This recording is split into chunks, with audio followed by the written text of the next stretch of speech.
I don't know how far left I have.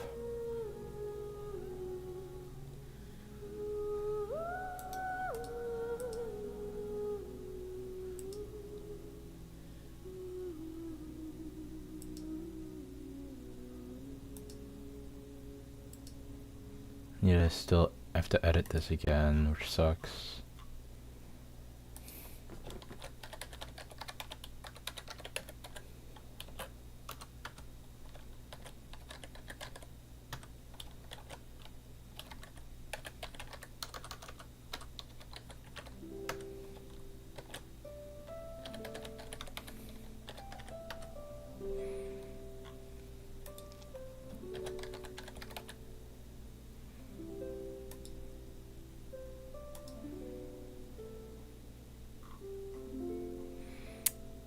I don't know, like, I'm still on this screen because I don't want to, like, click on it and then I am immediately in the story, because that's what happened last time I tried, like, streaming and then opened up the game and suddenly I'm in the story. No, like, I'm still on this,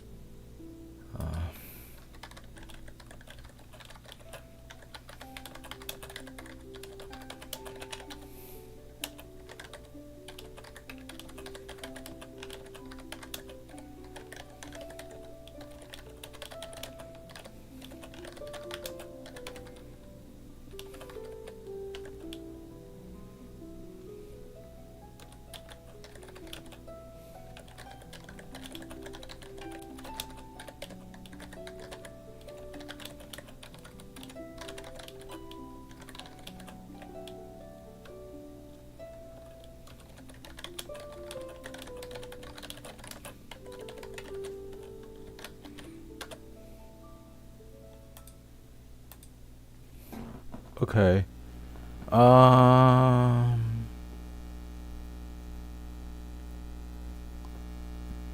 Let's try. Oh, sorry. My phone is really loud.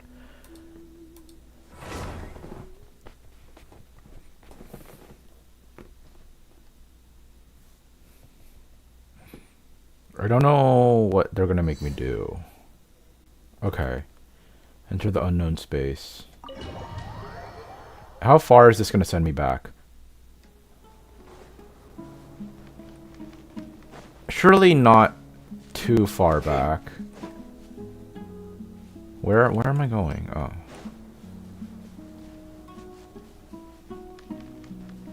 Oh, do I have to do this whole thing all over again?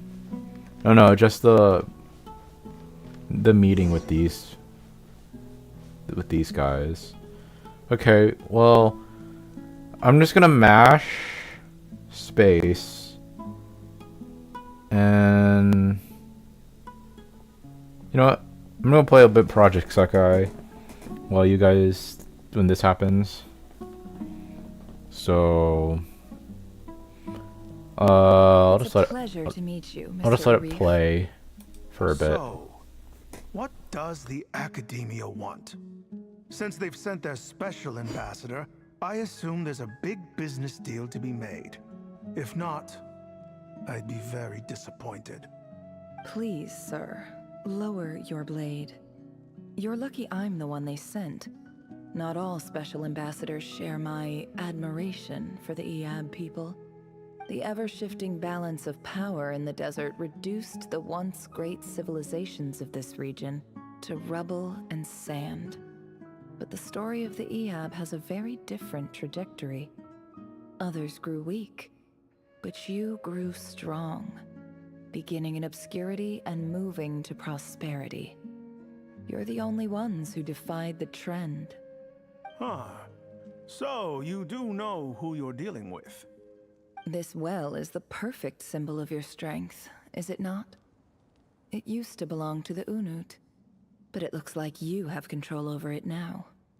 You're not wrong. But I'm sure you didn't come all this way just to flatter us. Of course not. I came to bring you some very good news. Some information that recently came to light, which might just be your ticket to freedom. Records uncovered by the Vahumana Darshan show that a certain well currently under Eab control is built on top of some ancient ruins. These ruins are of great archaeological interest to the Academia. I checked the map carefully on my way over here, and I'm confident that this is the well in question. The Academia is offering 50 million mora in return for excavation rights. 50 million? No, wait. If these ruins are as important as you say, 50 million's a little low, don't you think? Don't get greedy, Eab. We know far more than you think. We know that you seized this well by force. Wasn't that the first step in your rise to power? To drive away the Unut and steal their water supply? So what if it was?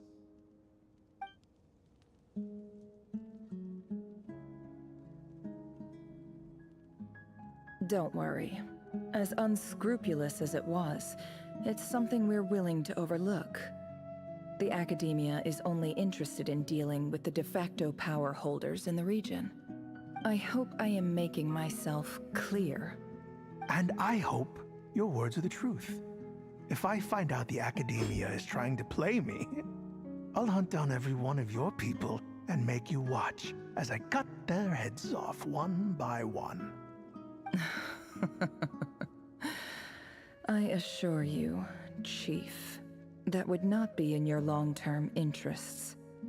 You don't want to make an enemy of the Academia. You see how I'm dressed, don't you? I appreciate that you've never been to the rainforest, but surely even you recognize an ambassador's attire when you see it. And what does a barbarian like you have to lose anyway? You really think the Sumeru Academia would bother to come all this way just to lie to you? We have more important things to worry about. All right, I take your point. The Academia is the highest authority in the land. I'm sure you're trustworthy people. In that case, we have a deal. We will sell you the excavation rights. I'd like to thank you, Ambassador. This is good news indeed. Excellent news. In fact, it calls for a celebration. Would you do us the honor of staying a while and enjoying some Eab hospitality? Gladly. I am partial to wine myself, and I trust you are as well. So let's indulge in a few drinks together, in celebration of this momentous occasion. Alright, I'm back.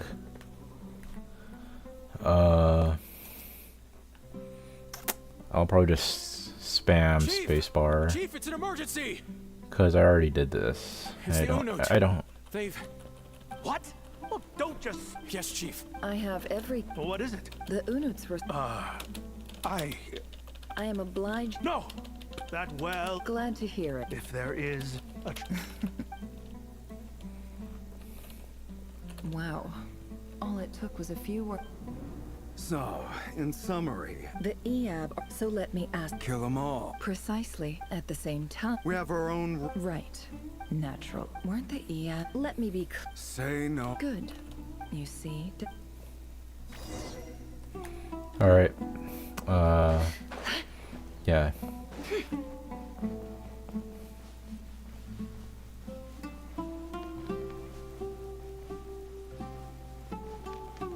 I'm just trying to speed through this, because I don't know how much longer there is left of this, and I don't think I can, like, continue doing this for a long time.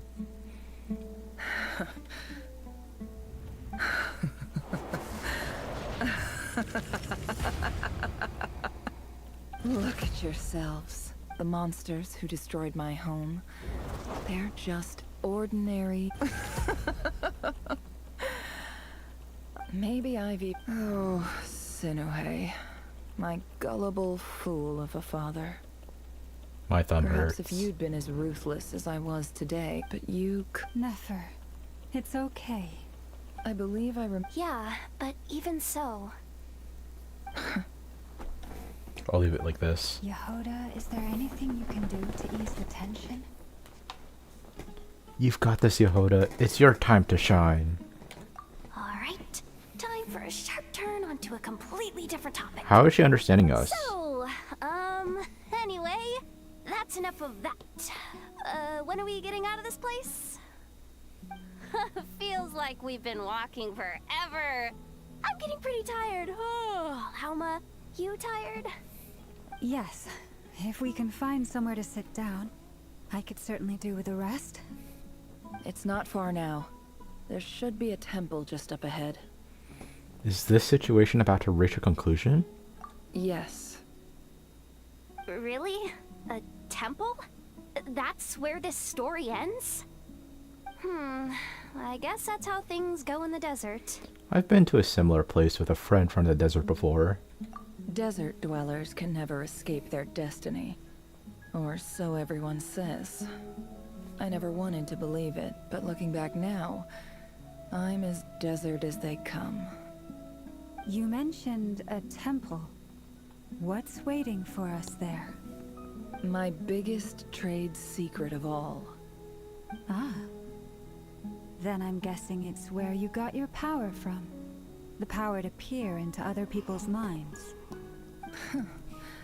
I didn't know you were clued up on any other religions. Is this how she got the chessboard? I'm no expert in the history of Sumeru, but since you come from the desert, I would imagine it has something to do with King Deshret. And the 7 pillars who served him, they are major figures in the desert belief system too.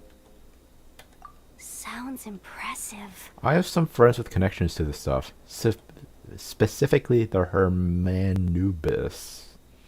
What's the Hermanubis? Oh, I know who you mean. General Mahamatra Sino. The spirit of Hermanubis dwells within him. Oh, right. That's Boss Neff for ya. She knows everything. Sino's hardly a figure of obscurity. But I know about Sethos, too. Really? What about him? Is he a big deal or Isn't something? he from a shunned off society? Well, he's not a small deal, let's put it that way. You sure know your stuff. Please, this is the bare bone basics. Save the flattery. Thanks for your patience, everyone. I'm sure it's been a lot to take in. With any luck, that's our exit just up ahead. Dang, Sethos got mentioned in an Archon quest? Of all characters? I'll continue exploring. I'm surprised that you'd have to play Sino's second act to even understand who that is. Okay, why do I press shift she stops and then like, cause shift is sprint. Why does she like stop?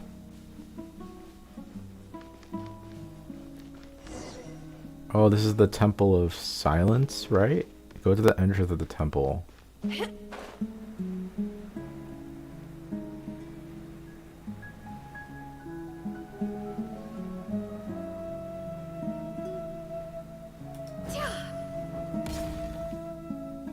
A bird. Uh-oh. Uh-oh. Uh-oh. I'm totally out of my depth here. I don't have anything to add about any of this stuff. Like, look at that statue, for instance. Huh. I want to do the whole name-dropping, this girl knows her stuff thing too, but I've never seen anything like it before. A statue with the head of a bird. It looks like something out of King Deshret's mausoleum. And why is Yehoda being so, like, weird about it?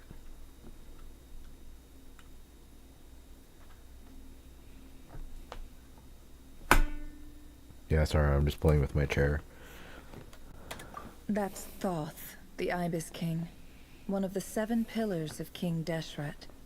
The legends say that he, the Crocodile King, and the Goat King were the 3 retainers of King Deshret. Let's take a look.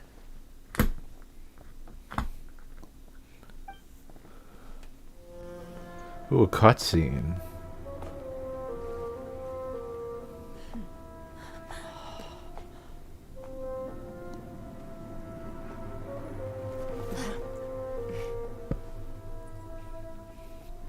It's the cat. Oh, it's the cat she has. It's just Ashru. So, all is well? Nope, Ashru is part of this backstory.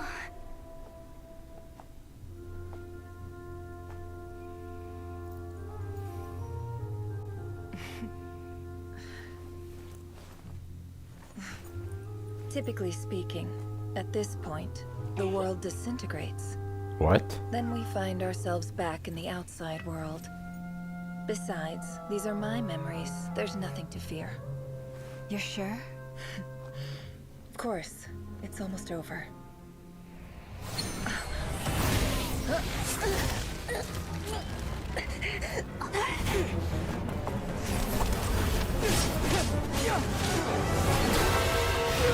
Use Pyro!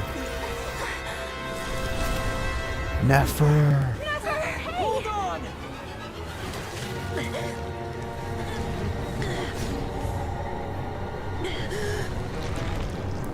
River. Knowing too much is always a death sentence. Speak for yourself.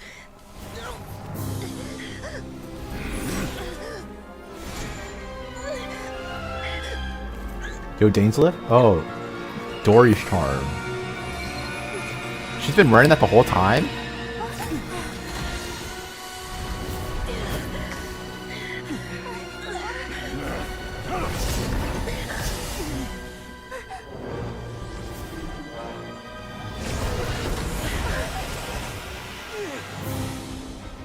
How repulsive. Dainsleif!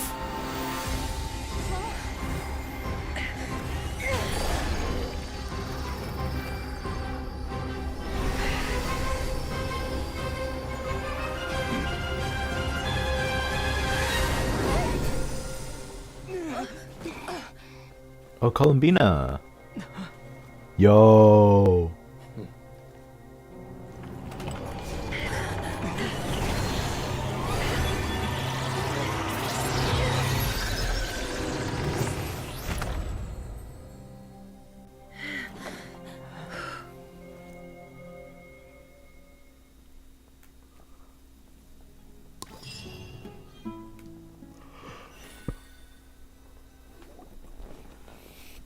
All right. Timed that pretty well, didn't I? You certainly did. Thank you. It's okay. I'm just glad no one was hurt. Where's Dane? Paimon noticed you doing something too, Dainsleif. Were you helping get them out? Oh, there he is. Of course. When I asked Nefer to conduct this investigation, I was not naive to the dangers involved. I had a duty to ensure your safety. Good to know your sense of justice is still intact after all these years. I take that to mean that you saw the truth.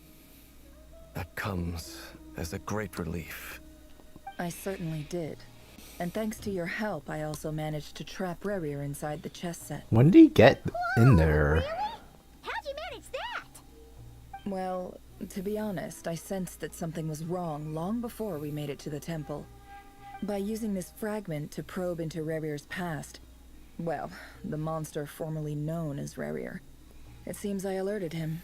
I was tracking him, then he caught on and started tracking me too. Can't say I'm surprised. But how did he track you through your thoughts alone? That shouldn't be possible. Rerir was a secret agent who reported directly to the Vinster King. He is an expert at finding a trail and hunting down his pursuers. No wonder. He infiltrated the chess set, read my thoughts, and built a new virtual chess set inside of it. That's why we weren't able to leave at first. How? Speaking of your chess set, it's quite a remarkable item. Would I be right in thinking you have some connection to King Deshret? You overestimate me. I only have a connection with one of his underlings, the Ibis King. You all saw how this came to be. A long time ago, the Iab massacred my tribe, the Shimti, in our home village. A few years later, I enrolled in the academia, where some new information came to light. The Unut and the Eab fought a bitter battle over the rights to a well, all for the sake of a non-existent 50 million Mora. The Eab ultimately won that confrontation, but their victory came at the cost of almost every warrior in the tribe. The final blow to the Eab came at the victory feast, when an Unut assassin beheaded their chief right before my eyes. The remaining Eab fled and have been scattered to the winds ever since. Wait, then what did we just watch? Having gotten my revenge, I returned to my hometown, where to my surprise, the nearby temple was still standing. There it was, seemingly immune to the relentless hostility of the desert, while my tribal home lay in ruins. What? Wait, this doesn't make sense to what we literally just saw.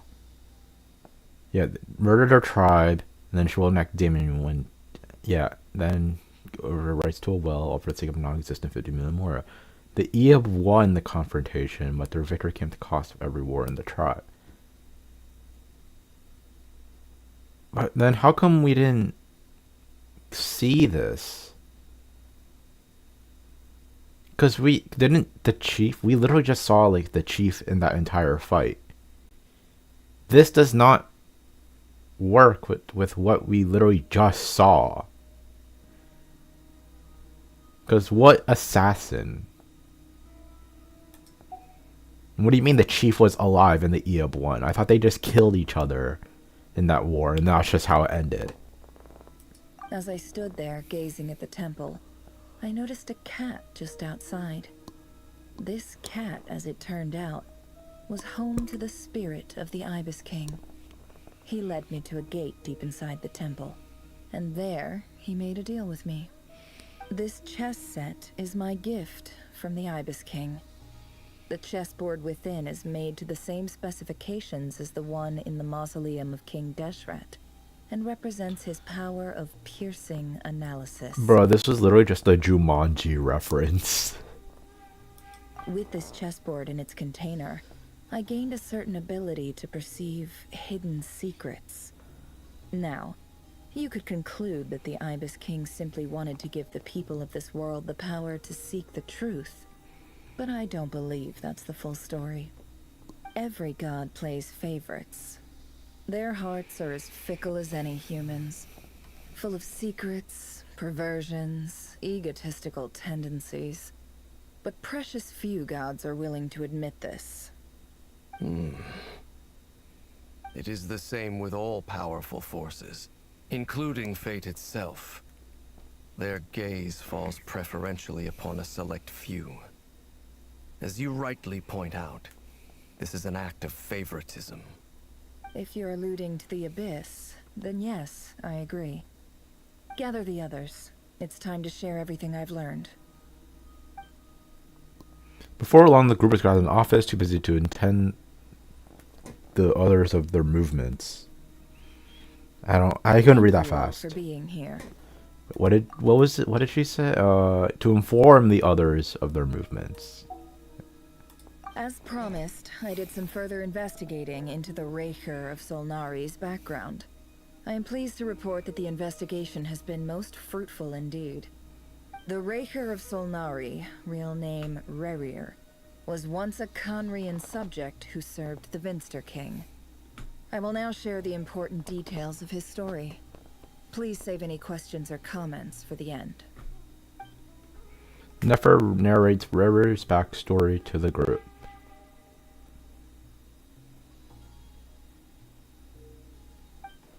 At the Vinster King's behest, he gathered intelligence and assassinated descendants of the Crimson Moon dynasty. Unwilling to take down his beloved Thelindis, who was secretly of Crimson Moon heritage, he then got dragged into court politics. Verdifilnir's voice, which spoke to him of his fate, was like a reflection of the moon. Though he could disturb the waters to gain some temporary relief, he was powerless to erase it entirely. In contrast, Rerir's own life was like a reflection of a broken moon. Once the stormy winds of fate blew across the water's surface, it was utterly destroyed. I want to see how long it takes for Auto to just move on to the next thing.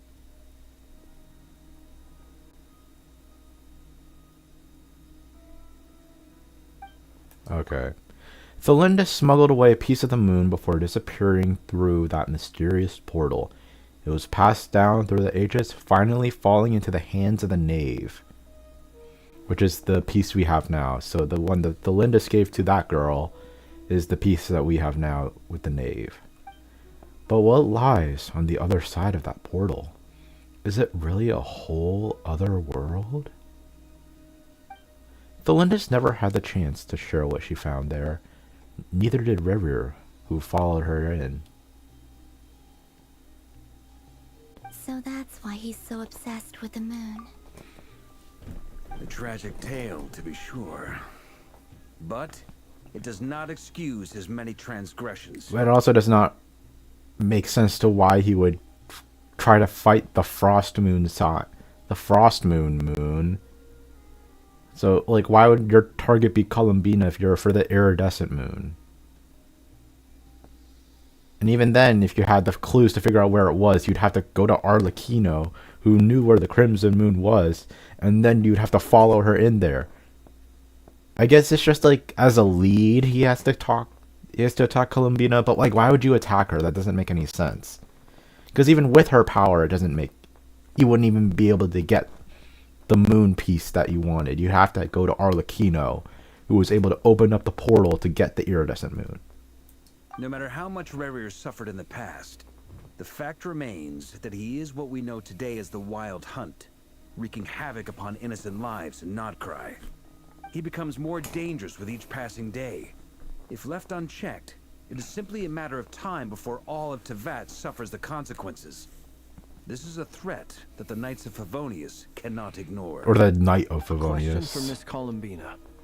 Forgive me if this is presumptuous, but have you ever seen the spatial gateway that appeared in Rerir's memory? Never. But I have heard stories of something called the Moon Gate, and this seems to fit the description.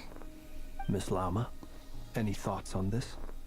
In the lore of the Frost Moon Scions, the moon is believed to hold many secrets. Some sources speak of ancient knowledge, others of a gateway to the unknown.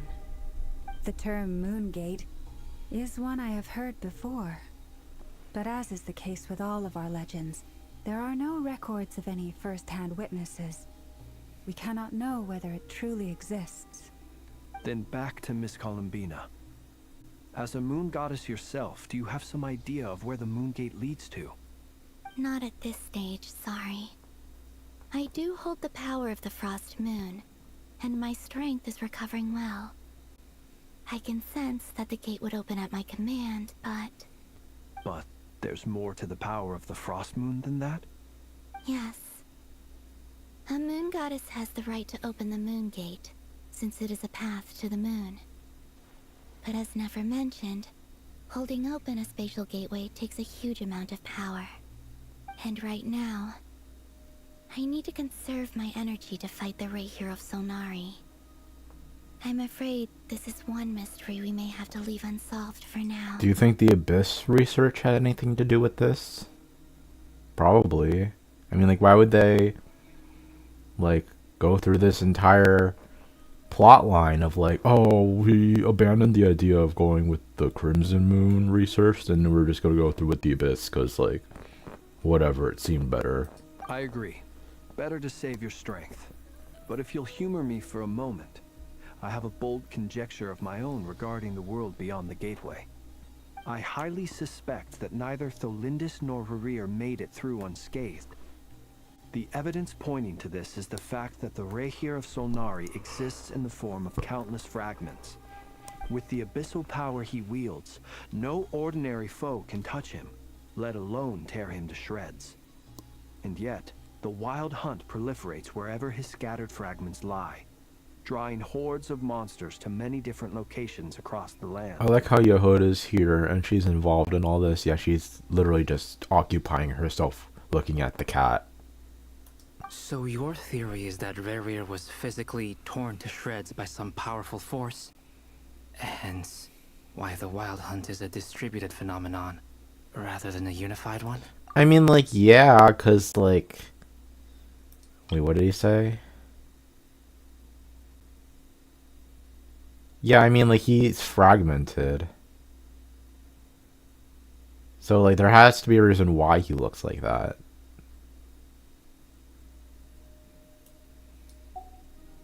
Makes sense to me. Explains why the wild hunt is so pervasive, and why he's been trying to piece himself back together. He was whole to begin with, and he wants to be whole again. Without the power of the Abyss on his side, he almost certainly would have perished the moment he was torn apart. But the Abyss, much like a curse, has kept him alive. I could not agree more. The power of the Abyss is most surely a curse. It is a compelling explanation, and one that accords with my present understanding of Abyss creatures. Whether the life form in question is primitive or advanced, if a curse has extended its lifespan unnaturally, it will continue to survive in spite of everything. This raises some interesting questions. I will run some experiments and see if there is any validity to my suspicions. That being said, regardless of whether my research bears fruit, I would like to thank Miss Nefer for conducting such a thorough investigation. Already, it has greatly enriched my understanding of the entity we face. He looks so short. I'm sorry, but he looks really short. Albedo looks really short in this frame. My pleasure, Mr. Albedo. I too hope that the information I have shared today proves useful as we look to formulate the next stage of our plan. Hey! What is it, Dainsleif? You look really upset! I mean, he was betrayed. It's just... when I think of the man I once knew as Rerir, I struggle to understand why things had to turn out like this. The two of you used to be friends, didn't you? I don't know if these words will bring any comfort, but my heart goes out to you. Elon Musk reference. I'm sorry. I'm sorry. You never know all the hows and whys of the way things are. The moon and stars are full of untold secrets and lies. And the skies are host to many more mysteries than these alone. Yet, none of that can begin to compare with the complexity of human life. I'm sorry I had to make that reference, but it's the first thing that came to my mind the moment I heard him say that. I heard Lama say that. Those are the first comforting words I've heard in a long time. Thank you, both. He smiled. Well, I think this is a good place to end today's meeting. I'm sure Nefer needs some time to recover. She's been through an awful lot today. That's very thoughtful of you, Lama. Of course. Sounds good to me. Take some time to rest and digest before we reconvene to nail down a plan. Back at the hotel, you sit with Paimon for a while and discuss what lies ahead. Hey, is this a bad time? Hope I didn't kill the conversation. It's fine. Come on in. Come on in. No need. Come on, let's talk outside. Why? Why outside? We have our own room. This doesn't need to be taken outside. Why would we take this outside? Anyway, Nefer went back to the curatorium to get some rest. But before she left, she shared some things with me that I thought you should be aware of. Okay. Firstly, although she managed to trap the Raker of Solnari inside her chess set, there's no guarantee that the power of the Ibis King is any match for one of the 5 sinners. Their powers are beyond our comprehension. It's only a matter of time before he finds a way to break out. We have to come up with a plan and take care of him before that happens. Honestly, I figured that might be the case. So, how long have we got? 5 minutes. Well, I asked her that same question. She talked for a long time, but for the most part, it seemed like she was trying to convince me how precious her chess set is. What a long and storied history it has. It felt like some kind of sales pitch, you know? The kind where you end up handing over Mora against your will. Anyway, after all that, she finally answered the question. 2 days, at most. Damn. It's always 2 days. Holy moly! Can we even recruit enough help in that time? That remains to be seen. Which brings me to the second issue. Dainsleif is obviously conflicted about this whole thing. But given how little time we have, there's no way we can pull this off without his help. I mean, we need it. You have some He has history to with him, help. right? Do you think maybe you could talk to him for us? I'll see what I can do. Great. I appreciate it. All right, on to item 3. So, Albedo, Durin, and I put our heads together and came up with a plan. Can't promise it's gonna work yet, but at least it's a start. We figured we'd bounce the idea off you first. We'll explore it further once everyone's recovered. Oh? Please ask away. Oh, Paimon's dying to hear this. All right, so here's what we're thinking. In a hushed voice, Varka lays out the current plan. It's a shocking plan, but nothing can face the greatest traveler and trustiest travel guide in Teyvat. It doesn't take you long to get behind it. We felt a little uneasy about roping you into this. I mean, firstly, you're not locals, and secondly, none of us are your boss. You're well within your rights to refuse if you so choose. Roping us in? Why would you even say that? We know the stakes here. It's all of us against the Reher of Solnari, or none of us stand a chance.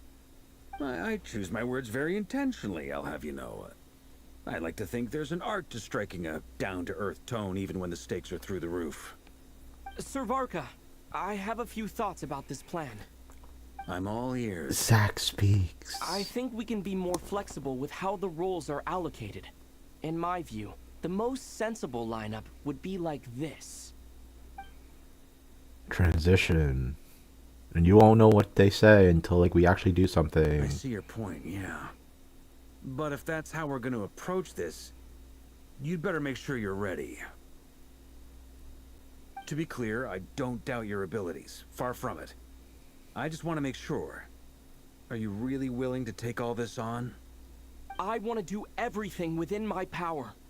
The Reher of Solnari is a truly fearsome opponent, and if I do my part, it'll greatly reduce the risk for everyone else involved. I'm surprised Genshin went with the story design idea of having the traveler speak sometimes, so that like if we're ever in one-on-one conversations, I don't have to like press a button every time for an option to be like, oh, this is what he's gonna say after every 5 lines of dialogue from another character. I think this is a nice change of pace. And it's more immersive. So I don't have to like constantly pay attention. They're like, oh, I have to press the button for Traveler to speak. Well, that tracks with what I've heard. Jean's mentioned in her letters that you're so diligent it's almost abnormal. As in, most people weigh up the risks and rewards in situations like this. But you seem to just march towards danger without a moment's hesitation. Of course, everyone appreciates a fearless pioneer. But all that aside, I'm the Grand Master of the Knights of Favonius, and you're our honorary knight. I want to make sure your courage doesn't come at the expense of your safety. Thank you, Sir Varka. I should be the one thanking you. It means a lot to have you on board. I'll give some serious thought to your suggestions. God, Varka is tall. I'm literally like, the size of my head can only fit his chest. Varka gives a very knightly bow and says he'll meet you at the hotel again later. He has arranged for everyone to meet and finalized a plan of action. In an effort to lighten the mood, he booked out the hotel for this meeting, so that you could all chat in over a drink. As the moon rises in the sky, you and Paimon leave your room, discussing whether Paimon has any other options than fruit juice. Everyone is already there waiting for you. They're chatting and smiling. Clearly the rest has done them good. As well as the existing crew, some unexpected help has arrived. Still, you remain conscious of the fact that the future of Nod-Krai rests on what is decided tonight. So many lives are at stake. You may never meet most of them, but whether they know it or not, all of them are counting on you.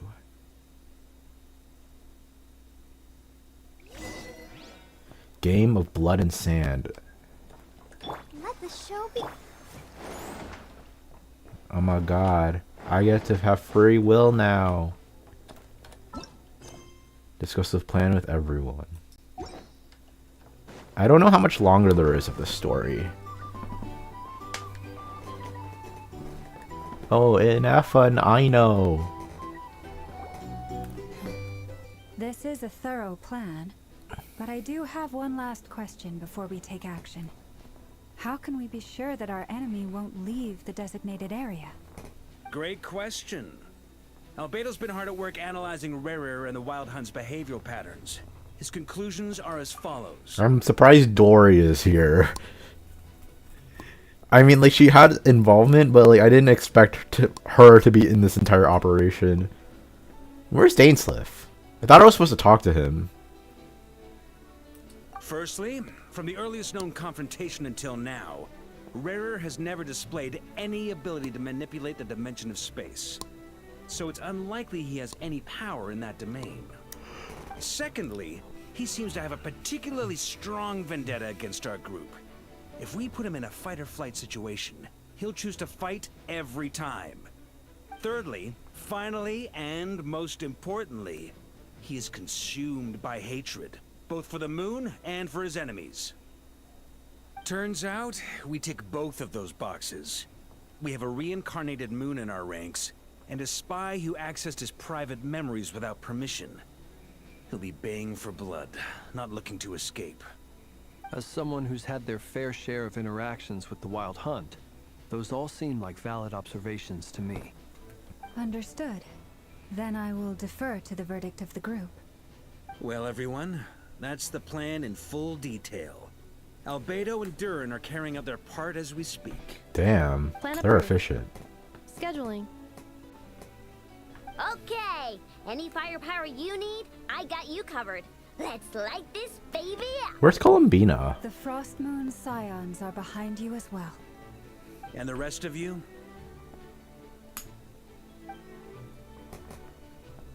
Yeah, where's Columbina? No I thought we were supposed to be objections? watching her.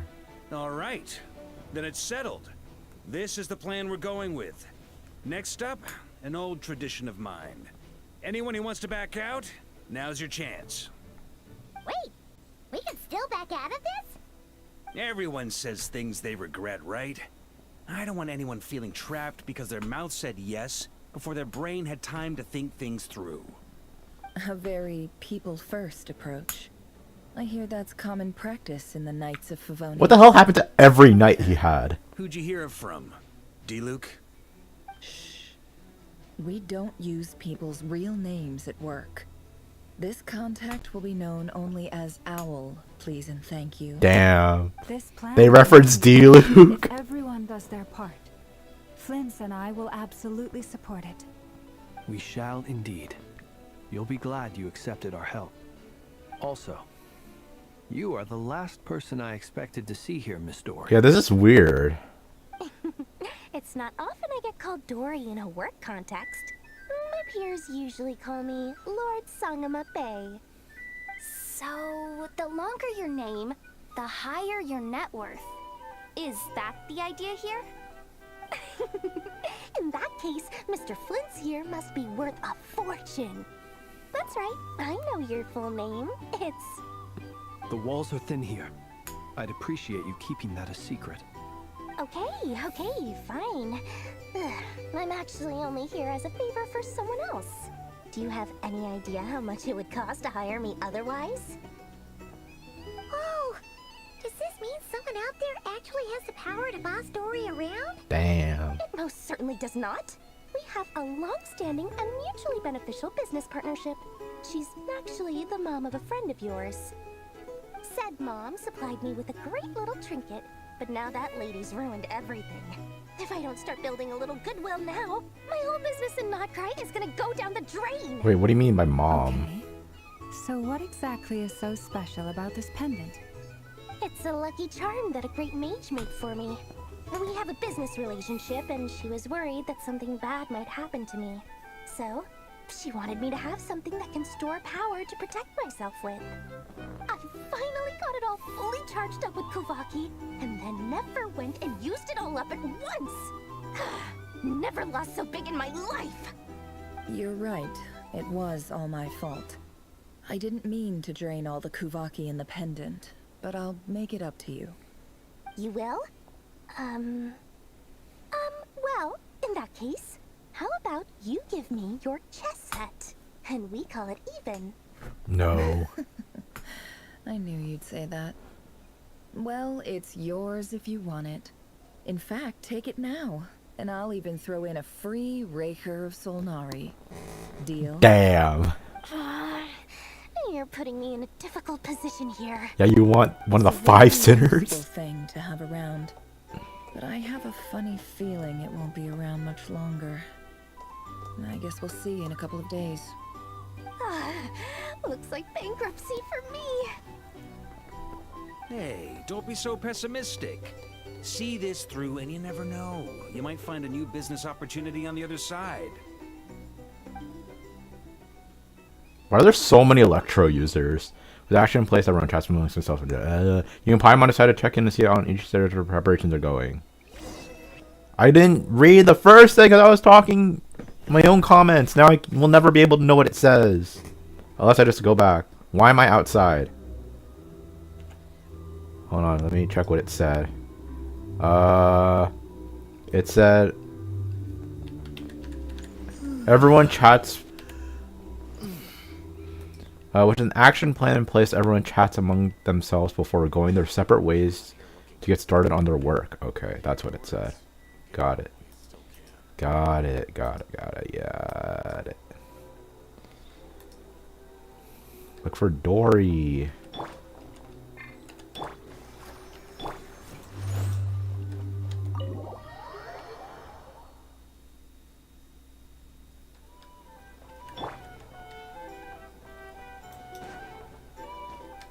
Who are all these people? Okay, well, still have a lot of story left to go through probably. I don't know how much longer we have to go through all this.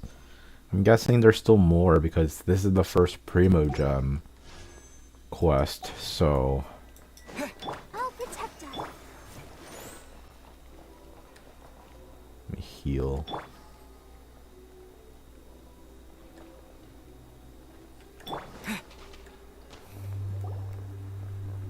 Lord Sangama Bay. Hi! How are things going? Feeling ready? Oh, I was born ready. We only have 2 days. You think Lord Sangama Bay would let an opportunity like this slip by? Don't forget, when something's in high demand, the people with the goods on hand get to charge the highest price of all. Even higher than the sellers taking advance orders. Ta-da! See? It's right here. The weapon? Ah, it's so pretty. Did you make it? I had no idea you were so skilled with your hands. No, I have a supplier. We go way back, so he made me a very attractive offer. Aha! No wonder you were talking about lucky charms at the meeting. You've been getting Kaveh to make them for you. That's not the full story. It actually started a while back as a project between me and the Dendro Archon. Nahida? Mage Alice once warned me that this world won't stay safe forever. There may come a day when everyone faces a great crisis. Why does Dory know so much more lore about the fate of the world than other characters? Why does, like, Dory of all characters? I feel like Albedo can like know all this, but we're all hearing this from Dory, not like Albedo, who actually, or Mona. I passed this on to the Dendro Archon, and she secretly brought together a research team made up of Sumeru's top scholars to invent a technology that could keep people safe. I won't go into the details because it's all very complicated, but if you want to know more, you can ask the Dendro Archon about it sometime. Anyway, point being, it was the Dendro Archon who asked Kaveh to build this little contraption.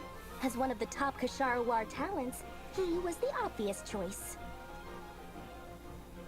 Took him long enough. He stressed over it for ages.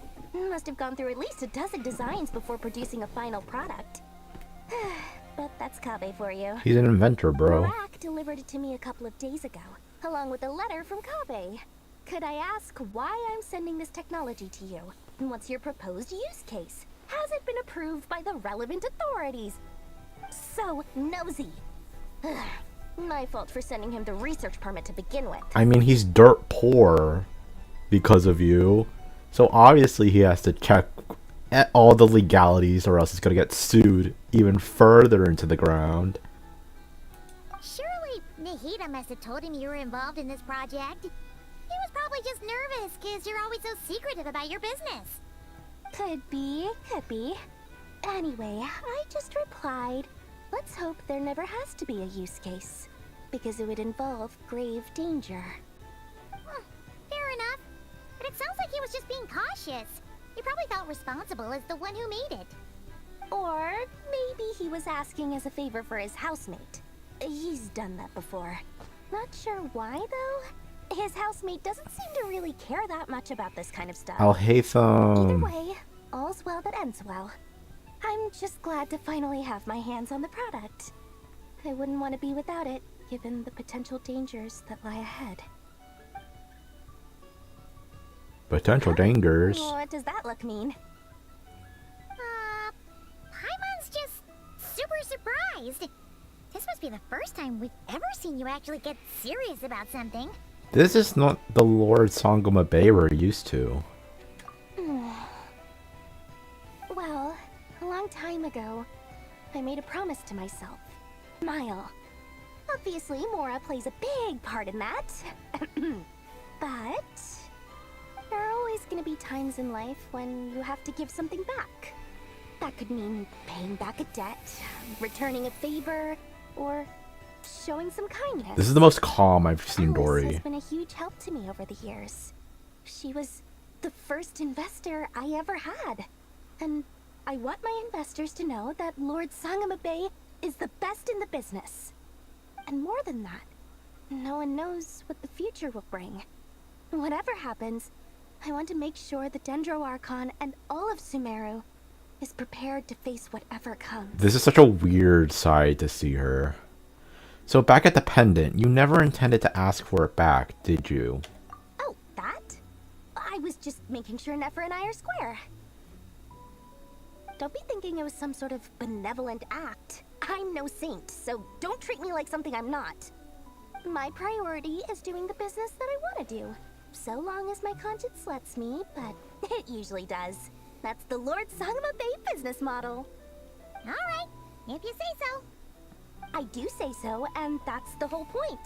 I'm a businesswoman. Don't go trying to figure out what kind of person I am. You'll exhaust yourself. Much easier for everyone involved if you just take my word for it. Oh, and could you two help me get this stuff where it needs to be? Thanks so much. You're my favorite assistants. Wait, when did I agree to that? Rohisi Island with Albedo and Durin. Oh hey, I'm here now.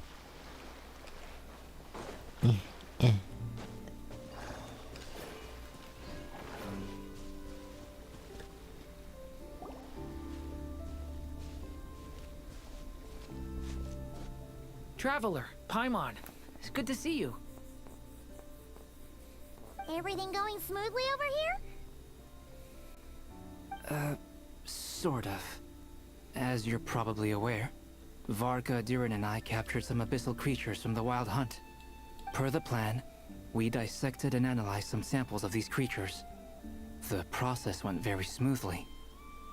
The findings, however, come with some troubling implications. What? You can actually dissect the Wild Hunt? That depends on your definition of Wild Hunt and dissection. Harmless, lifeless. These words are accurate descriptions. The Wild Hunt is an interesting phenomenon. In and of itself, it doesn't seem to possess anything akin to a human personality. But taken as a collective, the medium through which the Wild Hunt is summoned does appear to have a soul. Master griped a lot about the wise Horoptatyr, and seemed somewhat fascinated with the foul Certology. But she barely mentioned Rerir at all. Oh yeah, his master's Rhine daughter, I don't think right? that was because of his lower social standing, though. Anyway, it's a pity. I should like to hear her thoughts on the nature of the life form he has become today. It's a strange mix. The furious energy of an abyssal being channeled through a fractured physical existence. A consequence of being torn apart by an unknown power. Perhaps the only explanation for his survival in this state is that he sacrificed a degree of individuality in exchange for a continued existence.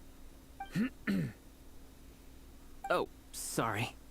Once I get talking about interesting research, I have a tendency to go on indefinitely. So what's the plan? Back to our research findings. Essentially, they confirm my hypothesis. Rarier's corpse is completely contaminated by the Abyss, and the effects are irreversible. You could think of this as Rarier in mutated form. But in my view, even that would be inaccurate. In reality, his whole being has been consumed by the Abyss. In other words, he is now nothing more than a manifestation of abyssal power. Unfortunately, at present, we have no means of completely eradicating abyssal power. Hence, we cannot fundamentally destroy the Rayhir of Solnari either. Oh. Oh, that's terrible news. So, that's it? We can't defeat him? Not even if we get the power of the three moons? What the hell are we doing? Miss Columbina's situation is a difficult one. She can never achieve wholeness when the world does not accept her presence. It's as if her creator banished her to a place she can never be accepted. It means she spends most of her energy just on her own survival. So do I have to send her back to the moon? Given the circumstances, it's only natural to despair. But we must see this plan through to the end. Time to kick off the backup plan. Oh, Paimon almost forgot. This is for you. Dory asked us to bring it. Ah, how wonderful. Well, thank you for making the trip. Durin and I will be heading off shortly. Surprised Kaveh made this so I'm sorry fast. I won't be there to protect you in person this time. Please be careful. Wait, why? We will. All right then. Stay safe.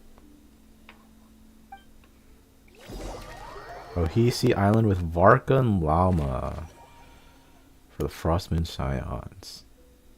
Oh. Wait, so I have to go back here? Wait, what the hell am I doing? Am I just a messenger?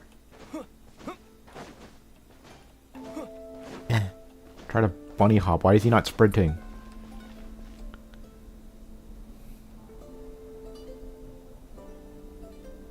Miss Lauma, is everyone here? Yes. The fate of my flock is in your hands, Grandmaster Varka. Please keep them safe. Why is she the only one here with antlers? My lady, what are you saying? Within the next 24 hours, we will face the biggest crisis the world has ever seen. This is not a burden that we deserve to bear. But I believe that we reap what we sow in this life. So I intend to act. I must do what I think is right. Not really the biggest. We still have the final battle at the very end of Genshin Impact. For me, that means fighting for the future of Nod-Krai. This gentleman is the Grand Master of the Knights of Favonius, Varka, Knight of Boreas. In my absence, please follow his lead.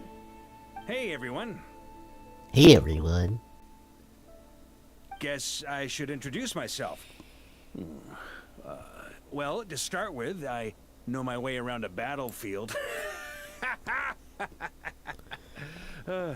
Damn. Biggest strengths are honesty and hard workingness. Anyway, point is, I don't intend to let Lauma down. I'm gonna do everything in my power to keep every last one of you safe and sound. Sick cutscene. Now we're back to Dainsleif and Columbina. Why am I just going around to random places around the map and then being like, okay, this is what we're doing now. This is what we're doing now. We're just gonna go like... Why am I here? This doesn't take me anywhere. I don't... Oh. Why am I in the back of this entire thing? Something on your mind? Miss Columbina, was it? I believe that's how the others addressed you. That's right. Names are funny things. Have you always been called Dainsleif? Yes. I take it your own name has a more complicated history. I have a different relationship with names than other people. To be honest, I'm not even sure that Columbina is my name. At least, not in the same way that Dainsleif is yours. But it's what everyone calls me, and I go along with it. A lot of my life has been that way. I get so used to things that I forget to question why they are so. I never used to think much about where names come from, or what they mean to people. Maybe something's wrong with me. You're different from other people. I sensed it the first time we met. You're more perceptive than most. I'm sure your long life and rich range of experience explains that. Do you ever find yourself missing Conria, Mr. Dainsleif? Damn. Difficult to answer. I have dreamed of the past many, many times. Sometimes I'm fighting tooth and nail. Other times I'm lying on the ground, defeated. I don't recall any happy moments from that time. It has been too long. Is that because hatred survives longer than love and affection? That would not be for me to say. I make no excuses for the grudges I bear. But whatever the reason, I remember little that was beautiful or sentimental. Thank you for your help with the Rerir situation. Without your efforts, I never could have learned the hidden truth of his story. You're welcome. I know he's your friend. Friend? He betrayed me. And I never really understood what he was going through in life. Some friendship, that is. Okay. So, do you plan to fight him with us? You see, you're torn. Now you know what really happened. You see the things he's done in a new light. I need some time. I feel like... Of course. I completely understand. Anyone else in your position would feel conflicted too. I mean, I understand that, but I feel like he would go along with fighting with us. Despite the circumstances. Despite the reasonings of Rerir's backstory. That doesn't change what he has to do now. He's corrupted by the Abyss, and the Abyss intends to harm the people of Nod-Krai. So, morally and logically, it would make sense for Dainsleif to side with us and fight. Instead of backing out and not to try and not involve himself with Rerir. But but I feel like he would side with us. He would side with us. Actually, I went through something similar myself recently. Something happened that changed my perspective on a situation. A situation I took for granted at the time, but now I feel very grateful for it. You mean the Harbingers who still support you, even though you've left the Fatui? Yes. I always thought they were only helping me because Harbingers are forced to work together. But then I abandoned them. A warrant was even put out for my arrest. And even now, they still support me. Which means I was wrong about them all along. Clearly, they view you as a friend. Well, some of them. I feel a little guilty now. I regret not seeing her help for what it was, and not treasuring it. I see the guilt that you're feeling now, because I feel it too. Hopefully, talking about it will do us both some good. Have you noticed that the Traveler and Paimon are over there? I think they've been listening. I mean, like, what do you want us to do? Shall we say hello? Sure. Hello. Ah! They caught us! Sorry, we were just concerned about you.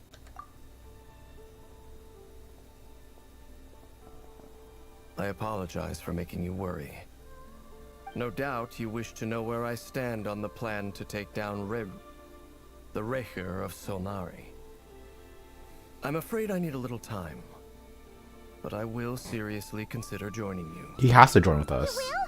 Oh, thank you so much! Everyone will be so grateful to hear that! They needn't be. This was something that I was going to have to face up to eventually. That doesn't matter to them. They're grateful to you regardless. You can't control their gratitude, so just accept it. And then, have a think about whether you're willing to join us.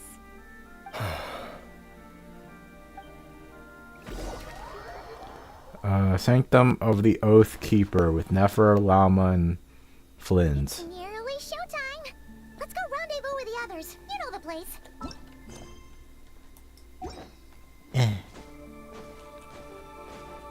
This is a long story quest. It's been like 5 hours for this act. The last act was like 2 hours. Why is this one so long?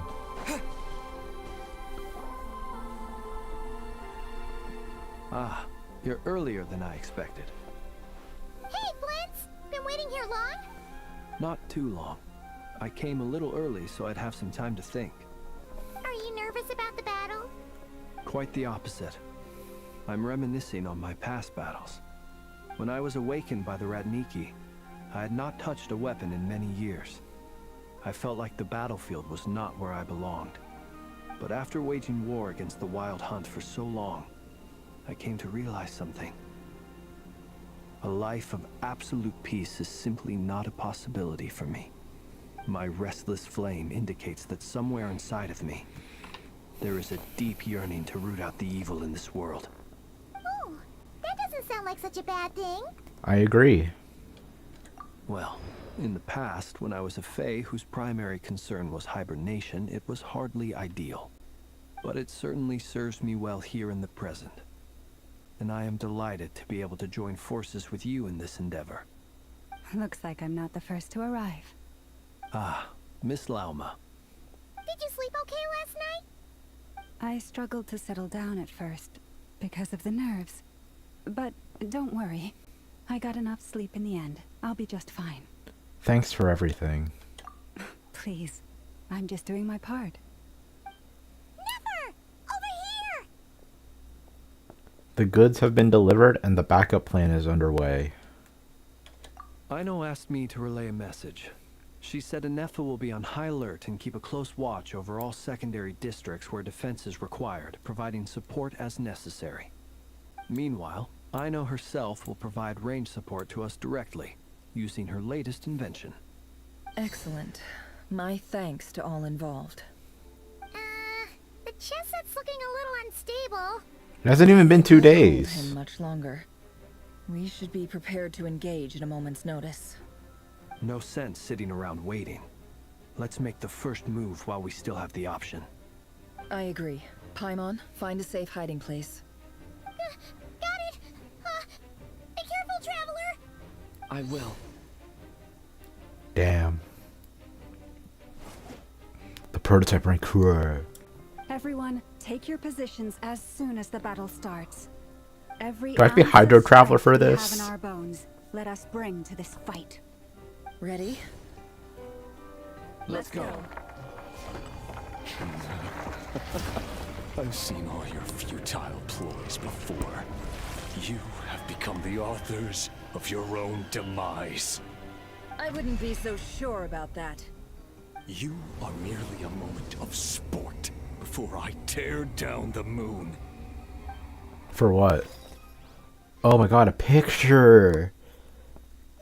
I have to be a Hydro Traveler for this. That's awesome. Oh, I have Aino on the team? What the I don't have Aino. Stay on your toes.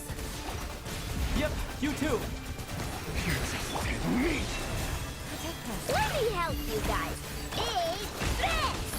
Big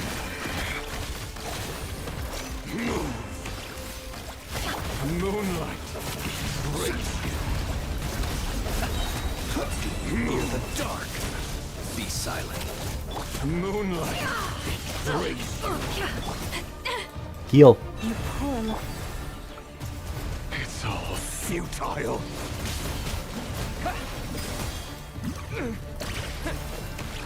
By the frost moon of old, seek within.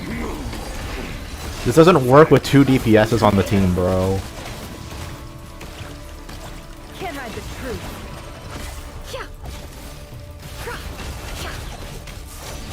Observe. Leave this place. The moonlight betrays you. Hunt them down. With one heart, we pray. The mystery unravels. I've barely used Flynn's this entire fight. No more lies.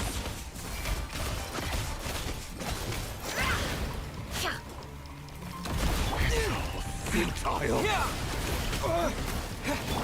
Stay your hand. Okay, let's try Flynn's. Hunt them down. Close your eyes. It began with the moon, and so shall it end.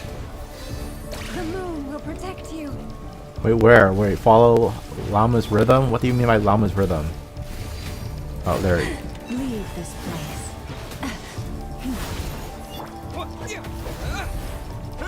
Oh, okay. Okay, you told me this now. You told me this mid-fight. I see. Do you see now?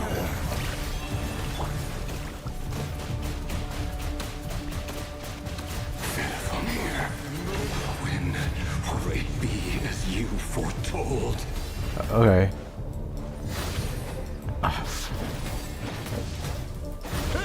Go! Spirit is not welcome here. Llama Flynn's.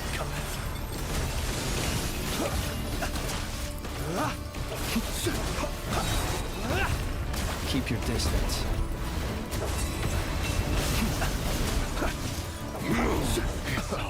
Futile. Leave this place. Go! Seek within. Chair. Can't hide the truth. Come on, Nefer. Why am I not charging attack? Llama?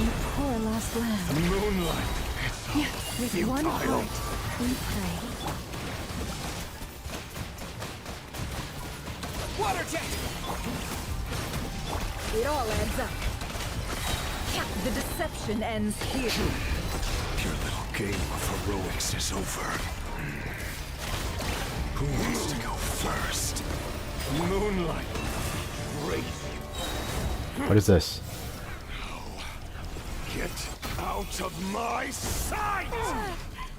Wait, did I lose 2 members? Oh, No, we've been separated! no! I can't. What you? You okay? Nefer, where are the others? Stuck outside the barrier. I guess he really doesn't like us. Bro, how am I supposed to fight this with these 2 characters? Knowing too much is always a death sentence. Be careful what you wish for. Don't worry, Traveler can heal himself. Lauma! Can you hear me? Silence. The voices are gone. But at least I know they're still there. I need Heal. to focus. Stick to the plan.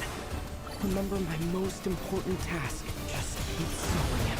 If I can stall him for long enough, the moment will come.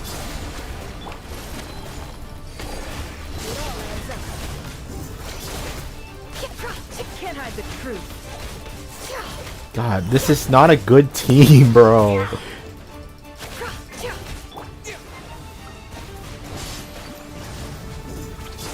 Wait a minute. What weapon does he have? What weapon does he actually? He has the prototype Rancor. Great. Physical damage bonus is what I really need right now. I missed. God damn it, bro.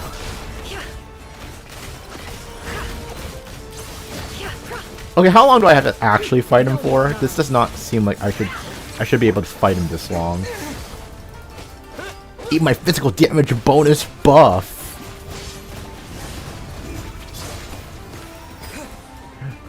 Run or to hide. Huh.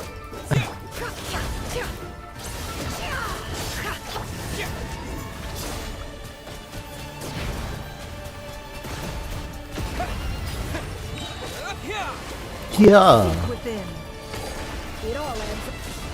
Come on. Wow, great burst. Absorb Kuvaki 3 times. Where's my camera? I can't see my camera. Okay. What do I do? What am I doing? Do I run towards him?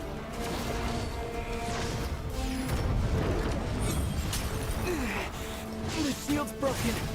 I can't keep this up. Wait, what was I supposed to do? Heal. Can't hide the truth. I think I messed up somehow, but I don't know what I was supposed to do. They didn't tell me what I'm supposed to do. This is a long fight.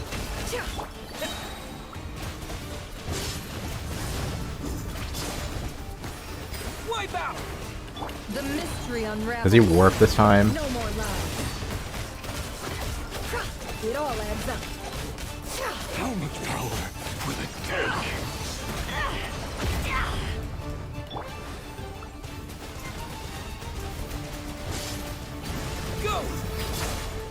Okay, how is Nefer healing? The deception ends here. No more lies. It all adds up.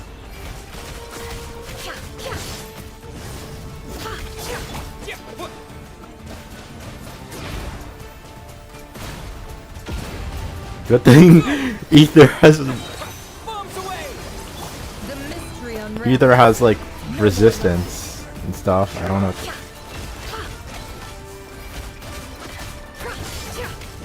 Don't tell me this is the whole thing. I have to fight him this long. This is like a 10-minute fight. This fight's gonna take like 10 minutes, bro. All because they don't do enough damage.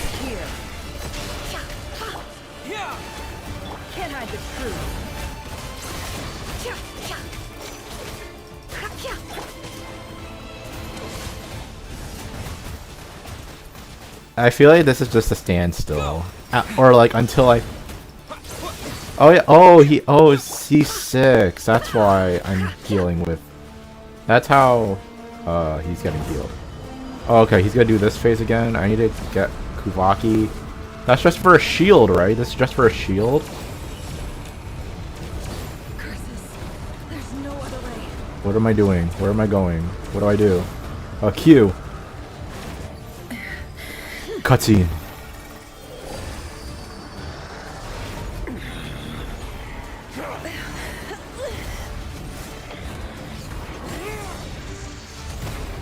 It's like the Yu-Gi-Oh thing. I use a Millennium Puzzle. The only way to defeat Rarer is to borrow his own power. That means Columbina will have to disappear while you two bear the brunt of his attacks. You have to hold on. Find a way to keep him focused on killing the two of you.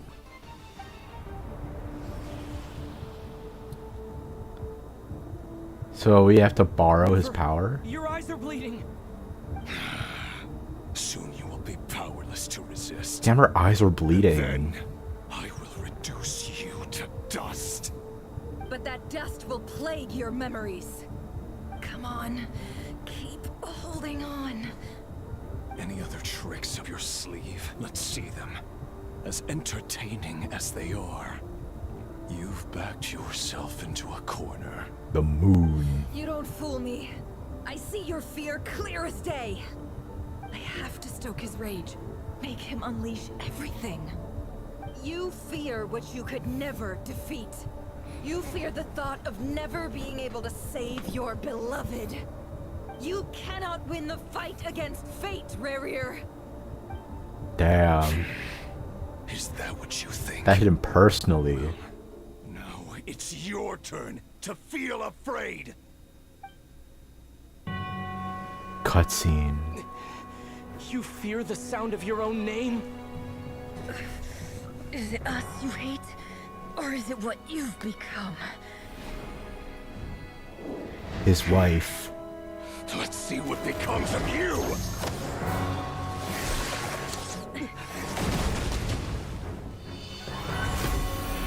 Yo, Beto? Oh, that's Llama. That's Llama.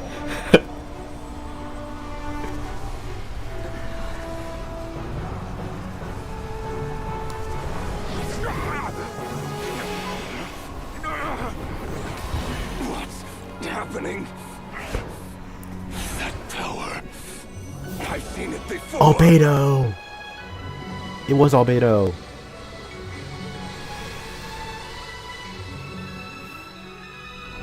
His power is on another level. We'll need to use an alchemical array to convert his power into a usable form. Then quickly channel it into Colombina, rendering her powerful enough to compete with him. I'll join you. I can help. If I release enough abyssal energy into a confined space, it'll create a potential difference, allowing us to extract a huge amount of elemental energy. Next, I'll synchronize with everyone's minds using pyro, then give you temporary access to their abilities and fields of view. But it won't last long. Can you see? Well enough. So, we have a student of Gold Rheindotter in our midst. How about that?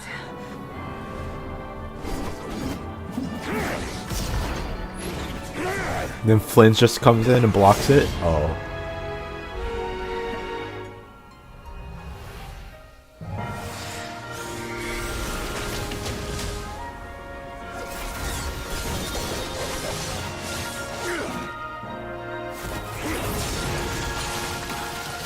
Damn.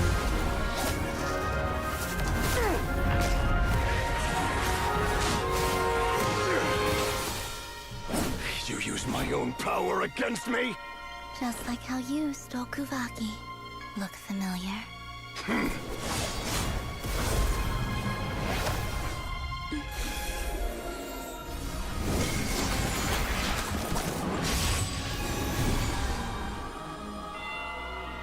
Damn.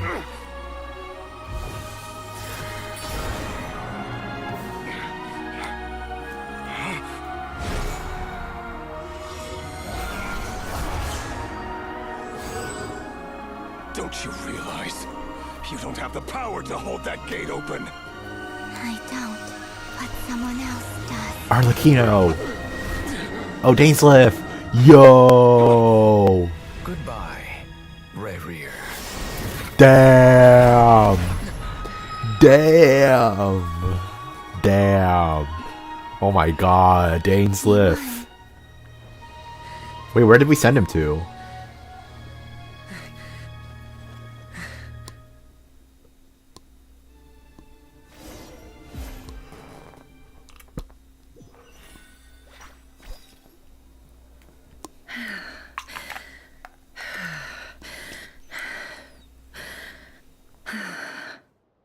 Nefer, how are your eyes?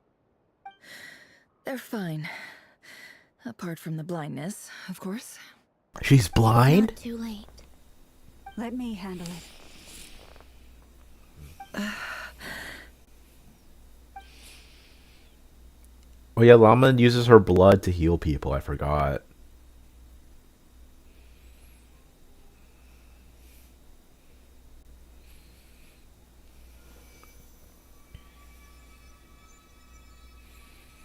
Miss Nefer, it's not like you to lose your composure. That was the most reckless thing I've ever seen you do. Reckless how? The situation was critical. Our lives were at stake. We had to do something. Even so. Okay. I guess you're right. Under the circumstances, it was a wise decision. You traded your eyes for an incredible victory. In business terms, I suppose that's a huge return on investment. I'd be hard-pressed to argue otherwise. Still, I don't like this outcome, and I don't want you to lose your sight for good. People suffer when they make sacrifices they shouldn't have to make. Whether that means faith, strength, or in this case, your ability to even see. I had hoped you could win without sacrificing so much as a single hair on your head. Thank you. Really. All done. Don't try and open your eyes just yet. We'll see how you're doing in a couple of days. Until then, please follow your recovery plan to the letter. Then I forgot I'll I send was full details unmuted. through Yehoda. For now, just get yourself home, relax, and rest. My dear friends, we have fought bravely and achieved a spectacular victory. Where's Flynn's? A dark cloud has been lifted from the skies And of Ainsliff. Nod-Krai. All in this land will be grateful for what you have done. The moon will remember this day. Thank you both. Yehuda shows up and helps Nefer get home, and you of course have Paimon to escort you back. The sight of Nefer navigating the road with her eyes closed is a new one for you. She proceeds cautiously, but as her silhouette disappears into the distance, you notice she seems almost smug. There's something I want to let you know. What is it? When Durin connected everyone's minds so I could access their powers, I also felt everything they felt. And since Nefer's eyes were injured, my eyes are hurting now too. But her eyes are closed all the time. Hold on. Let me try. I only feel the pain. There's no actual damage. I just thought I should tell you. Oh, okay.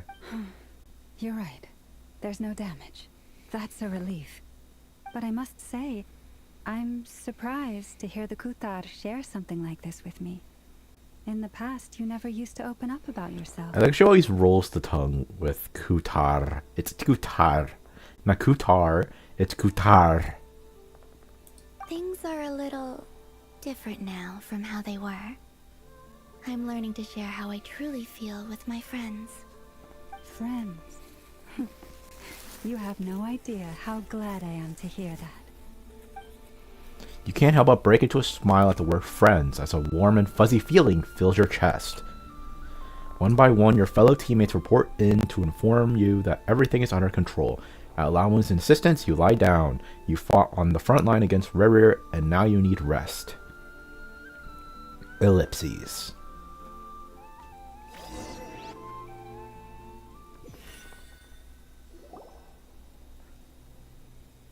I'm Pyro again. Yay! You're awake! How are you feeling? Any aches and pains? Did you sleep well? I'm doing all right, Paimon. No need to worry about me. Phew! Well, that's good. Paimon's been sitting on the edge of the bed worrying about you for ages. You slept a whole day and night. Poor Paimon had to eat all by her lonesome. Glad to hear you didn't starve. How was the food? Well, it wasn't the same without you there to share it. Honestly, Paimon just can't relax when you're not your usual self. She couldn't enjoy the food and settle down to sleep. Well, I'm back to normal now. Oh yeah, and Albedo swung by earlier. He said to tell you to head to the tavern when you woke up. Barker and the others are organizing a victory feast and they want to celebrate with you. How convenient I woke He also up dropped at off that some medical moment. supplies, but you seem fit as a fiddle, so guess you won't be needing those. And I suffered no If you're really up damage. to it, let's head over now. Wouldn't want to keep them waiting. Before the moons fell. Go to the flagship. Oh. We didn't hear the pushing sound. So... Oh, is that Dainsliff? I just saw Dainsliff. We're here. Oh, Traveler and Paimon. Perfect timing. We were literally just saying how there's no way we're holding this victory feast without you any longer, and we would have postponed it till tomorrow. What about Nefer? We're just gonna leave her out, but I mean she needs rest, but like... Well, she was here with us. How are you feeling today? Much better. Thanks. Don't worry about me. Relieved to hear it. If that changes, just let me know. Happy to check you over at any time. Yep, we're here for you. Anything you need, just let us know. Oh wait, where's Nefer? She's How are resting. her eyes doing? Nefer's right over there. Oh, dang. I'm sure she'd love to catch up with you. Wait, we've only been separate for like a whole day. Talk to Nefer. Oh, they just play the cutscene again. I thought I was gonna hear a different. I thought sorry, I thought I was gonna hear a different set of dialogue.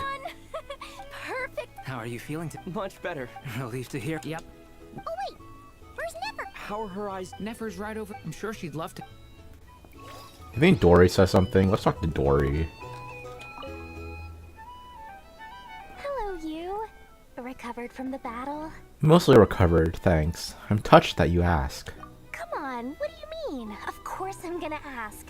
I care about my friend's well-being, and we are friends, aren't we? Get yourself a drink, you've more than earned it.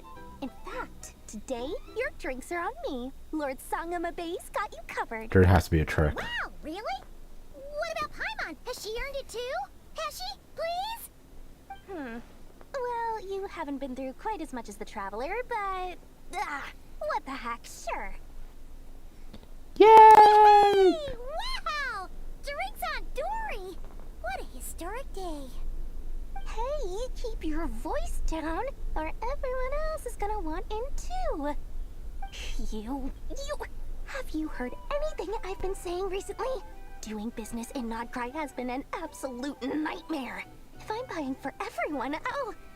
Okay. Paimon will speak more quietly. Jeez. That's more like it. Don't you forget, Lord Sangamabe doesn't just go around buying drinks for anyone and everyone.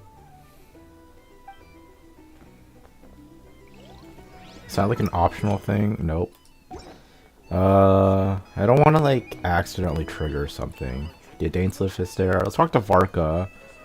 And then Dainsliff and then Nefer. Because I don't know how long they're going to be there for. I thought of 1,000 ways to congratulate you, but now you're here, words are failing me. The honorary knight stuns them speechless once again. Damn, I did the pose. Well said. The honorary knight showed us all how it's done. The other knights told me that Mondstadt was the first stop on your journey. All of us are truly delighted to count you as our friend. I'd like to thank you for supporting the Knights of Favonius, and also for helping us save Nod-Krai. Don't mention it, Grandmaster. Nonsense. Of course I'm gonna mention it. This is more than just business. It's a relationship. And there can be no relationship without showing gratitude where it's due.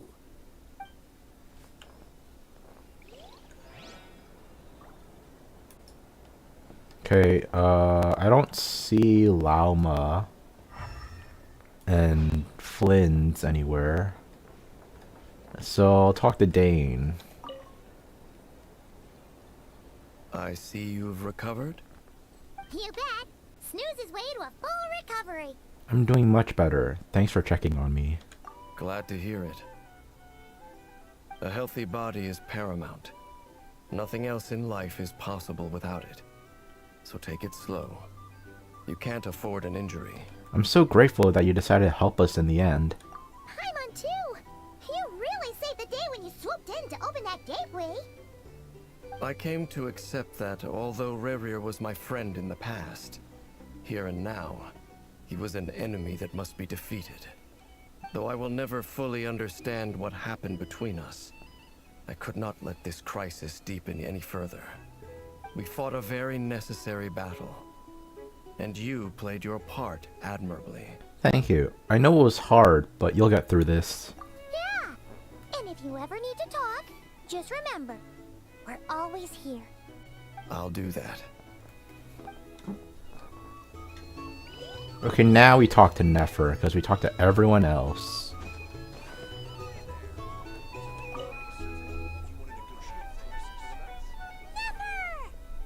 She can see now. Paimon, are you recovering well? Much better, thanks to a good rest. You're looking well too. Turns out that moon chanter has some real talent after all. My eyes were mostly recovered after just a couple days rest. I can actually open them again now. I thought it's only been a day. Or it'd be like two. It'd be like, it would be a full day and then that day. How many days has it taken for her to recover? Yeah, but you gotta be careful.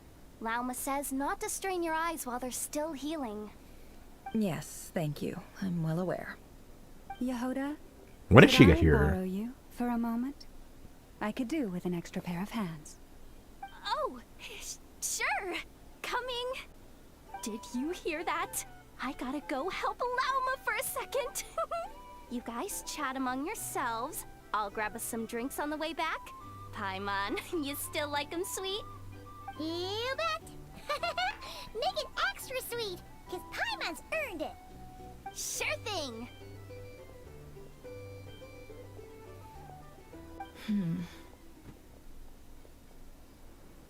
What's on your mind?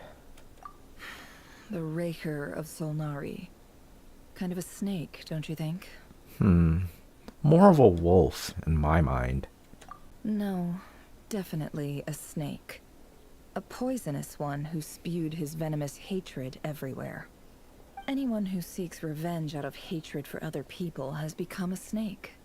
That's something my dad used to say. I guess he didn't like seeing people go down the path of vengeance. Perhaps. I'm sure it sounds like a very wise and open-hearted perspective to your ears. But me? I think hatred is a perfectly justifiable emotion. What else is left when everything you depended on in life gets stripped away? Something's gotta fuel that drive to keep on living. When I look at your life, I see a lot of things that you can depend on. If you're worried about me, you can nip that in the bud. I'm not someone who gets stuck in the past. It's just... I suddenly feel like I was wrong to call my father a liar. He was just a fool. That's why the Academia turned their back on him, and why the other tribes ganged up on him. Oh, Father. How much better things could have been if you were a skilled liar. Look at the Ibis King. Thoth is a fiendishly cunning liar. And yet, strangely, he feels more like a father to me than my real dad ever was. He's never brought it up, but I'd bet he feels the same way. Why else would he give me the power to perceive the truth, while at the same time training me in the art of deception? Sadly, I've never heard the Ibis King's voice. What was he actually like? Well, King Deshret banished him to Aru, which is essentially a prison, and posed 3 questions to him. He promised that he'd have his freedom if he could find the answers. His response was to take on a physical form and approach me, hoping that I could become his envoy and search for one of the answers on his behalf. Did he really think I'd fall for that? He's stuck there. He can't make me return what he gave to me. Sounds like he was nice enough to you. You definitely sound like father and daughter. So that's enough for you to decide he's nice, is it? He's a prisoner, and he was scared. So he decided to perform some good deeds to win people's approval. Varga just standing there He lives in menacingly. fear because he's a deceiver. How is Rerir any different? You can't work as a spy your whole life and expect a happy ending. It's preposterous. Yet I can't say I don't understand it. Liars live in the darkness of their own making, but it's still human nature to want to go on living. They say that a liar's soul is the most worthless thing in the world. What do you think? I'd agree with that. I'd have to disagree. No, I disagree with that. A liar may lie, but like it depends on the motives, depends on the benefits, and depends on the outcome. I'd have to disagree. Oh, really? Well, it takes a very kind person to find compassion even for liars. If you ask me, the soul of a liar really is worth nothing. Because all they care about is themselves.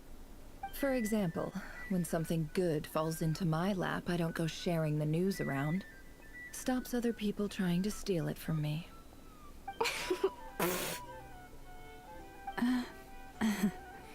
I have a feeling some people over there may have overheard that. So be it. They have sharp ears. I can't keep anything from them. Is that your way of showing you've warmed up to them now? Wow, is that what it looks like? What it looks like is you're starting to see us as your friends. Well, you all know my past now, and I can't simply eliminate everyone who knows too much. So I guess I just have to put up with you. For the foreseeable future, at least. When you find yourself in a situation you can't control, the safest play is to keep calm and start monitoring everyone involved like a hawk. In the intelligence world, you need to have a sense of perspective and play your hand accordingly. If you understand what's at stake, please ensure my secret is safe with you. I trust you'll respect my wishes as a friend. But don't forget, I will also be watching you like a hawk. Sure. Very good. Oh wait! Now that the panic's over and we've all calmed down, Paimon suddenly remembered something. What is it? After all that build-up, our mystery ally never showed up even once. I thought Dainsleif was our mystery ally. Act 4 complete, an elegy for faded moonlight. A noise is coming from indoors. Huh? Am I imagining things? Oh, am I investigating something? Where's Flynn's? So, that close colleague who stayed behind with you? What's he been up to recently? Don't know, don't care. I get more normal human interaction from hanging out with Bosco 2 than him. Although, now you mention it, he hasn't bothered me in a while. I wonder if... If he's disappeared without a trace, it's the biggest gift he ever gave to the world. But I somehow doubt that's what's going on. He won't lie low forever. So we'd better stay on guard. Who? Would it be Wanderer? Because he's the only other character we haven't met yet. Listen to what everyone's saying too. Okay, Nefer, Barca, and Albedo. Did I do anything yet? Still haven't finished it. I thought the act ended. But there's supposed to be noise coming from here. Nothing here is in my room. Nope. Do you ever think, like, when people get old, like, the first sign of knowing that you're old is when you say back in my day? How have you been holding up? Any adverse reactions? If you start to take a turn for the worse, make sure you tell me right away. You don't need to worry about me, Grandmaster. I'm fine. I mean, I barely did anything, so... What? You're too humble, young man. You played an indispensable role in the battle for Nod-Krai. We can't thank you enough for your support. Sometimes, when people praise you, it's because you deserve it. The best thing is to accept it calmly and with grace. It's important to learn how to respond to words of admiration.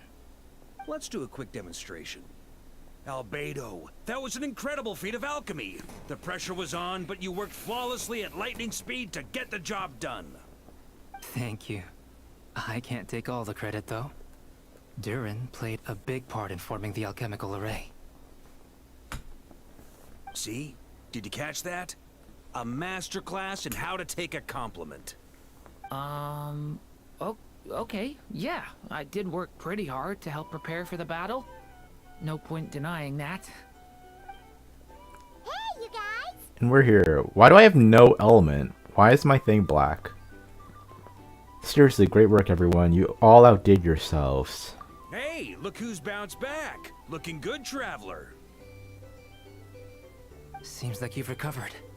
You won't need to take any more medication. When did I take medication? Can I get you a drink? Huh? You know how to order at a bar now? You've sure learned a lot recently. Handling a drinks order is ridiculously simple compared to alchemy. Don't worry, I'll blend into society yet. Paimon believes it. You're clearly a fast learner, just like your brother. To be totally honest, though, Paimon didn't quite follow all the details when you first explained the plan to us. Don't worry, that's completely understandable. Unless you're a student of alchemy, it's hard to grasp the principle and how the process works. To put it in the simplest terms, we saw how our enemy stole the power of Kuvaki. And that gave us the idea of stealing his power to turn it against him. When facing an enemy you have no hope of defeating, it's best not to engage them in battle. So, instead of looking for a way to overpower him, we decided to help Columbina get strong enough to at least stand up to him in a fight. For this to work, we had to analyze his modes of attack, confirm who his main target was, and make sure that he wouldn't go beyond the range of the alchemical array. For added security, we prepared a total of 4 arrays. But to mitigate the impact of the battle, we identified one location in particular as the ideal spot, which is where the confrontation took place. The alchemical array absorbed his abyssal power. Then Durin processed it to render it usable by Columbina. That power enabled her to do what would otherwise have been nigh on impossible.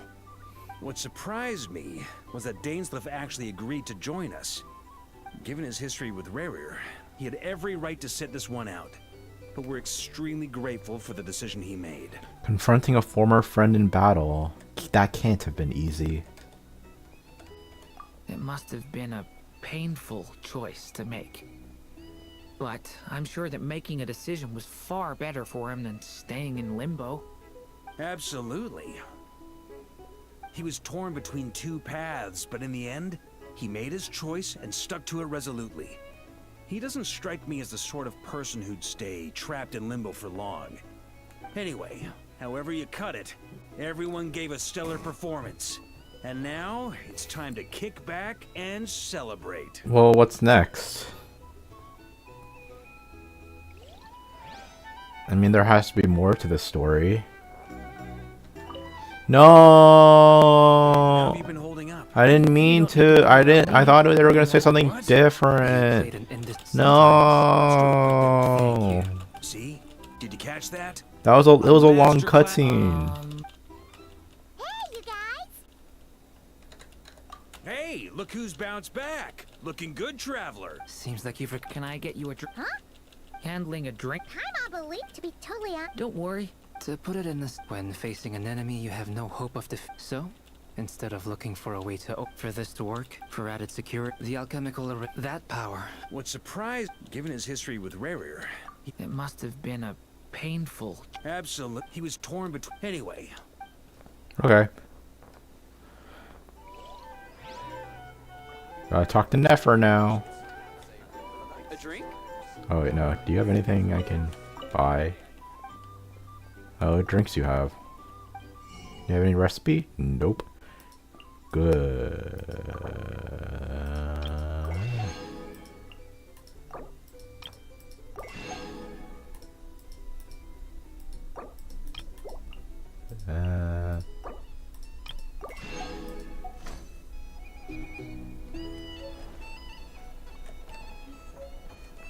Nefer.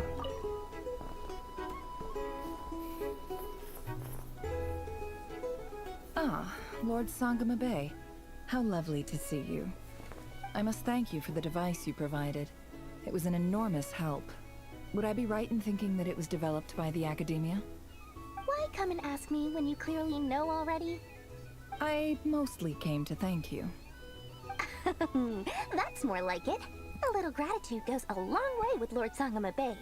Play your cards right, and you might even stand a chance of becoming my long-term supplier. The chance to work with such a kind and charitable investor as yourself would be a great honor for the Curatorium. Huh? Charitable? Who said anything about charity? First time hearing about it. Let's see.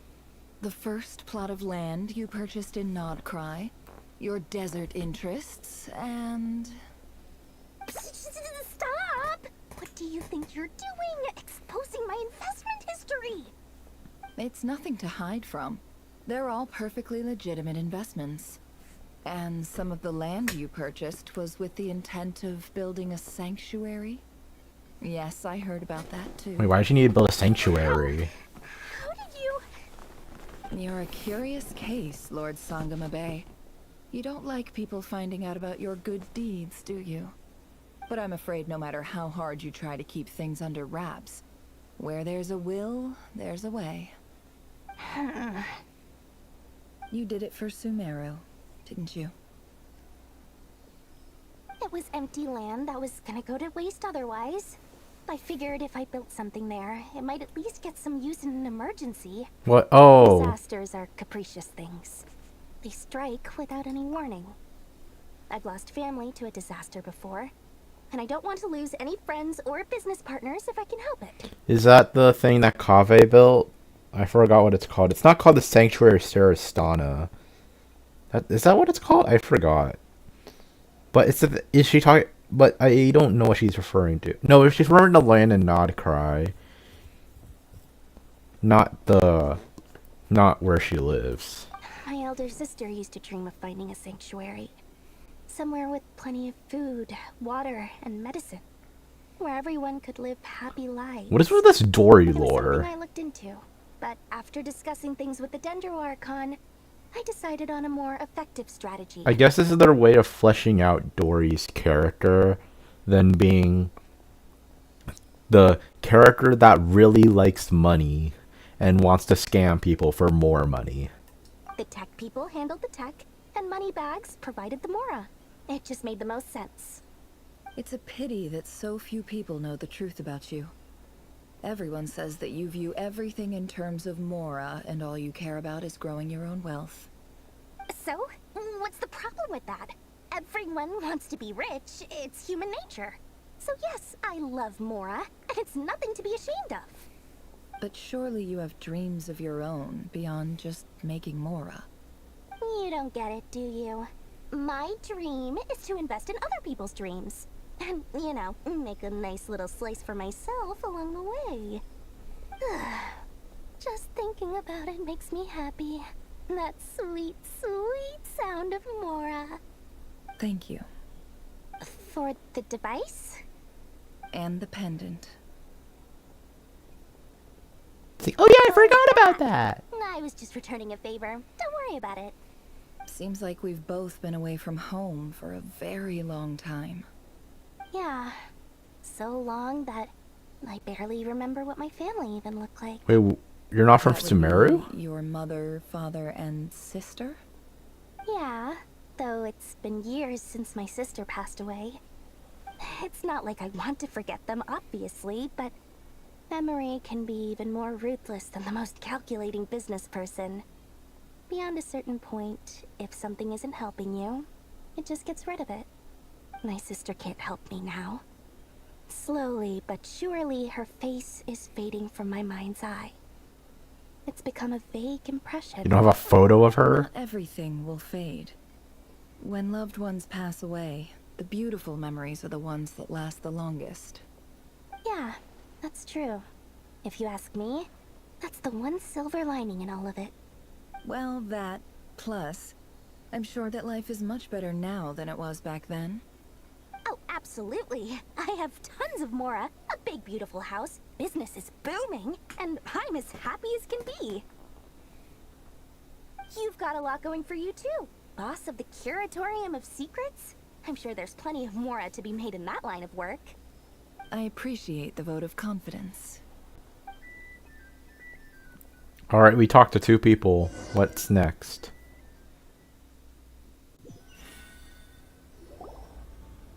Oh, back to them. That's the only reason you're here. Yes. I've thought a lot about it. And I've realized that you, me, and Arlecchino should be friends. They weren't already friends? I think this is very important. So I felt I had to come and tell you. Well, this is a new one. I'm so moved. I can't even hold my teacup. If that's all, you can leave now. Do you not want to be friends with me? Or is it that you prefer being co-workers? What is this, Columbina? Are you deliberately testing my patience threshold? Right now, my politeness module is active. But if you say another word, I swear I'll shut it down. If your politeness module was active, Wouldn't you say the word please at some point? Polonia, please see Lady Columbina to the door. Will you still invite me to your next tea party? I can imagine it must be really uncomfortable having that wind-up key on her back. Because she can't even lie down. She has to like be on her side the whole time if she wants to sleep. What? Yes, I think you will. Bye-bye, dear Sandrone. No, there's an Oculus up there. No. Oh, wait, why the hell am I here? Catching up with a friend? Hope I'm not interrupting. Last time the Wild Hunt escorted you out. Would you rather I handled it myself this time? We just wanted to, see how you were doing now that it's all over. How was I able to waltz in here? Why? Out of concern for my safety? I hope you didn't seriously think that the Rayhir of Solnari would be able to lay so much as a finger upon me, given how prepared I was. Mostly because you kind of helped us out, so we just wanted to check you were okay. Looks like all your robots are fixed, huh? I spy books and teacups on the table. Afternoon tea. So we are interrupting after all. Oh, don't you worry about that. Tea time is already a write-off. The visitor before you managed to kill my appetite. If you're in the mood for tea, go ahead and help yourself. Otherwise, it's going to waste. Cool. Coasters are still missing in action, though. Use this notebook instead. Whoa! Pretty hefty notebook. Look at all those calculations. You can ignore those. They're just dumb scribblings. I doodle and write in my free time. Sometimes I remember the distant, dreamlike past. Sometimes I imagine the far-flung future. And other times, I grit my teeth and note down all the crazy nonsense going on in the present. Some people do the crosswords in the newspaper. This is my equivalent of that. So she's just giving us her diary? Trying to predict the future is like daydreaming. And writing about the present just makes me furious. The past is my favorite. If nothing else, it's already set in stone, so I don't have to rack my brains trying to figure it all out. Huh. Although, having said that, the only vaguely interesting memory in my past is probably that guy they call Lord Artificer. Lord Artificer? You mean Elaine Guillotin? Who the hell is that? Who else? Pretty much all the Mecha and Fontaine are his personal handiwork. Who the hell is Elaine Guillotin? Wait, are you saying you know him? Like, personally? As a friend? Hold on, let me look this up. I have to look this up. I have no idea who this is.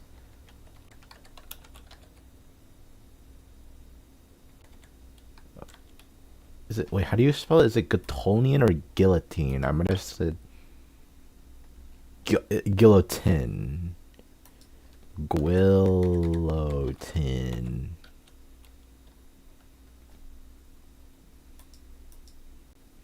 When was this made? I don't know. When the hell was this made?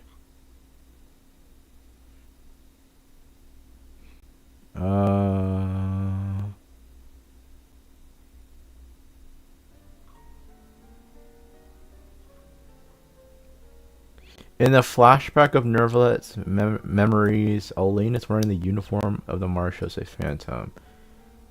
So he's in Nervalet's. He was in Nervalet's story quest. I don't think I did that. I don't think I did Nervalet's story quest, so that's probably why I don't. What the hell was his story quest again? I have to remember.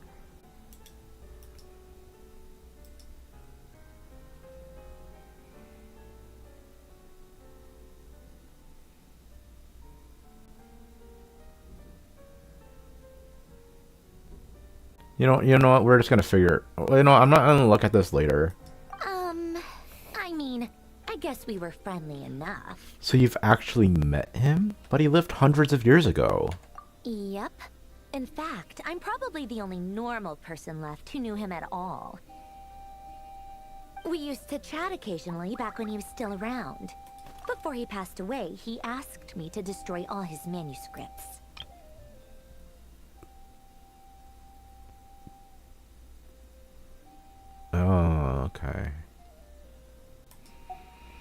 I honored his request, but I did read through everything first before destroying them.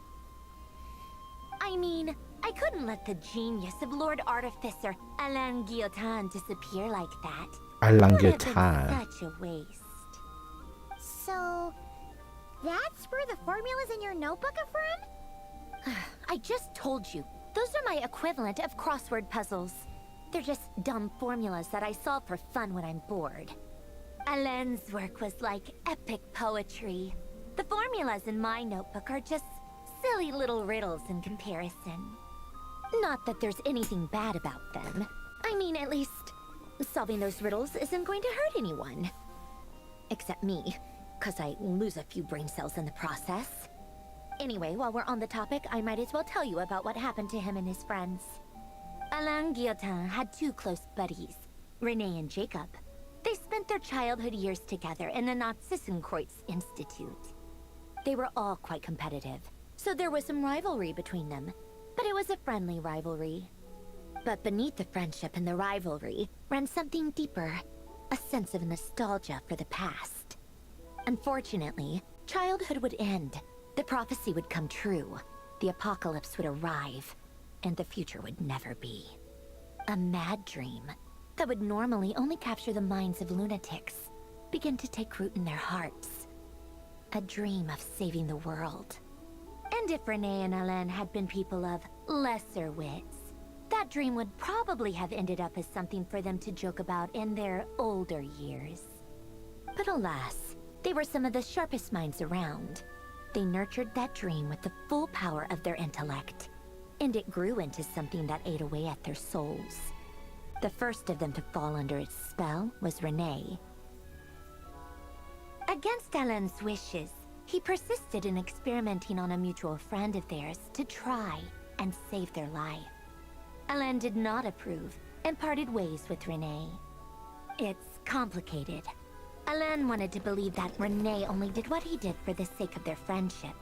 But when he told me about what happened, I could tell he still had some suspicions about René's motives. Perhaps the seed that would grow into a nightmare had already sprouted in René's mind. Even then... Damn. The next time they met, René's soul had been completely engulfed by the dream of salvation. His futile attempt to change the tide of fate only resulted in a wave that swallowed up the world, even before the apocalypse came. And although that wave died down eventually, I hear that it just recently came back with a vengeance. So that's that thing? As I understand, René wanted to live out his dream of salvation once more. But I'm told that the attempted resurgence finally died out for good. At long last, René awoke from his deluded dream.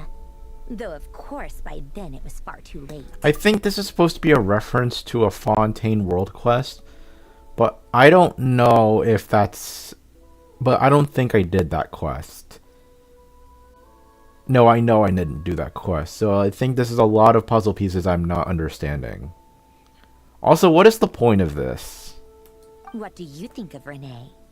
Do you admire his transcendent genius? His view that any price was worth paying to achieve the lofty goal of saving the world? Or do you despise him? Dismiss him as an evil madman who wrought havoc on the lives of everyone around him as he pursued his delusional dream? Same difference, really. Just a matter of perspective. I admire him, I don't admire him, I don't know. I don't know a lot. You're just giving a bunch of you're spitballing a bunch of information in my face that I have no idea who any of these people are. So I'm just gonna say I don't know.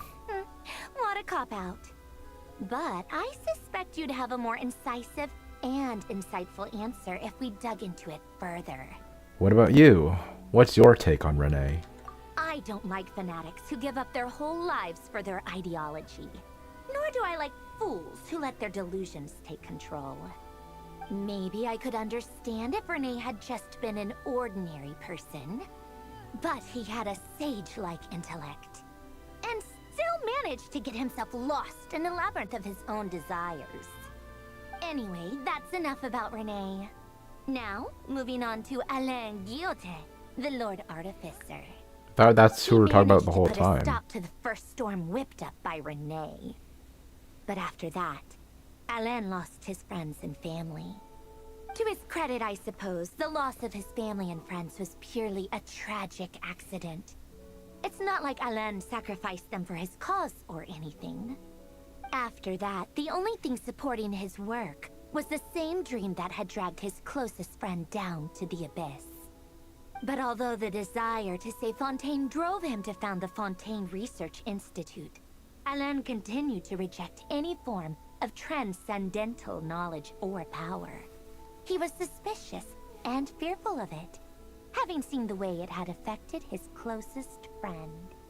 I think that formulas and machines derived solely from human intellect were the only thing that gave him a sense of spiritual comfort. Yet Alain's intellect was simply too great.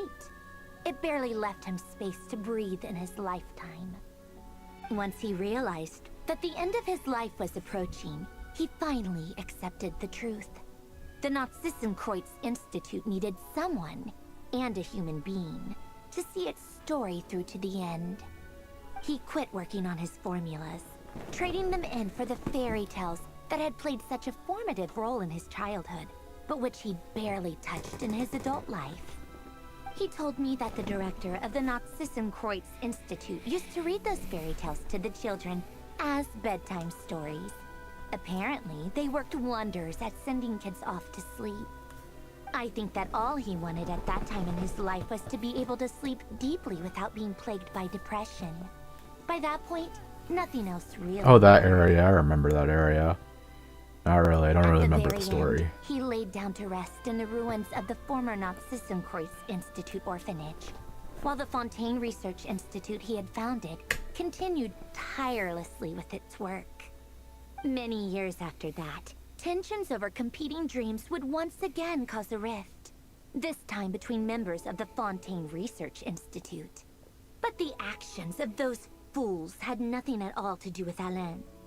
And that is the story of two people from the Nod-Krai Institute who both wanted to save the world. Don't make me ask about the other One two. went all in on his fantasy of salvation without ever looking back, and ended up calmly sinking to the bottom of the deepest sea. The other sought desperately to burn bright in his life, even though he wasn't sure where he was going. I do sometimes wonder, why is it that people like them have such grand hopes of saving the world?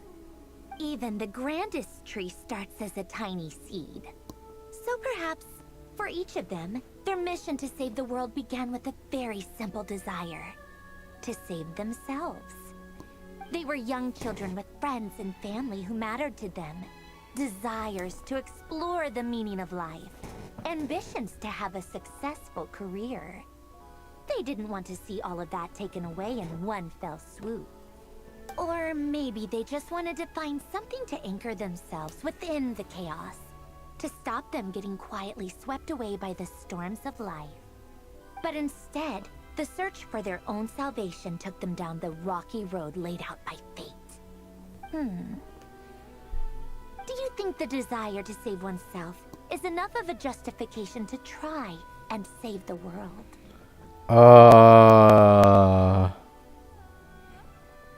The desire to save oneself is a justification to try and save the world. Yes, that's enough. No, I don't think so. I don't know. I feel like logically that's not a good enough reason.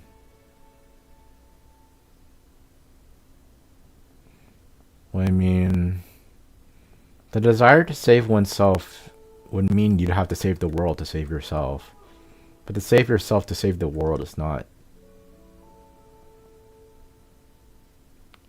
This is like a whole mix mash of something.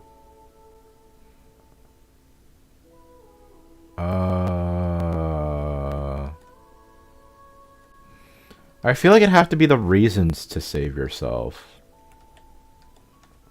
I'll go with I don't know. As much as I don't want to say I don't know, I have to pick I don't know. There's too many like contradicting points in this argument. You don't know? I I guess that's a fair answer. At least you're not trying to hide your confusion. Alain was much more straightforward about it. I asked him the same question back when he was in his prime, putting all of his energy into his work. Yes, it's enough. Damn. That was all he said before getting right back to his work. He was always that way. All right, tea time's over. I owe Arlecchino a favor for telling me these stories. I'll have to bring a whole sack of gifts the next time I visit the House of the Hearth. I'm gonna go tinker with Polonia now. You guys can do whatever you want, as long as it doesn't involve interrupting me. Cool chat. Polonia, exit hibernation mode. Begin diagnostics. What is happening? This is the longest like epilogue to an act I've been in. Oh. That's it? That's it. That whole thing was for 30 primo gems. That whole thing was for 30 primo gems. Are you proud? Oh my god, I have to climb up there because I know there's an Oculus all the way up there. I fucking hate this area. No, I don't. No, there's an Oculus up here, but I don't know how to get it. Okay, well that was Act 4 of Nod-Krai. There wasn't. I thought it'd give like more information as to like, oh, this is what we're gonna do next, because there are still characters we haven't met in this entire thing. Being like there's still like 2 or 3 characters we haven't met, being like in the trailer, which were Alice, Wanderer, and the third person, I think, what leaks the Genshin community, I think they called her Nicole. She had an umbrella, I think, with her, but I don't remember a lot about her because she hasn't really seen any. Because she was just a new character that didn't really have any introduction. It was like really short. How the hell do I get up there? How do I get up there? There has to be a way to get up there, right? I guess this is where you use Geo Traveler. But I have Zhongli and a Kazuha, so this shouldn't be too hard. Sure.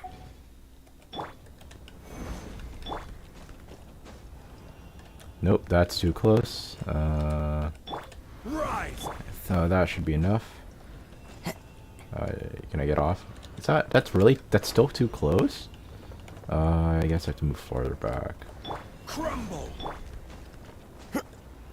Why is it? I'm trying to. Why is it still like there? I'm trying to. Quake. Okay, that should be far enough, right? Yep. Got it. By totally legitimate means. Are there other people playing this game? Oh, a friend. Sorry, I meant to press this. Oh, gee, a faded moonlight.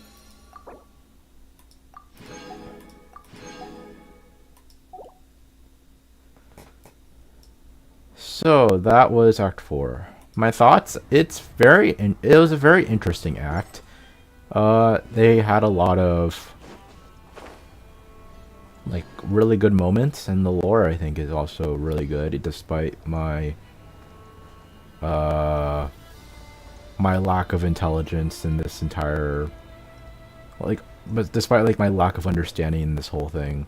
Oh yeah, I forgot. Did I ever check if I did Nervalet's thing? I did do Nervalet's thing. What the hell was that? I did do a Nervalet quest. So why am I so forgetting what it was?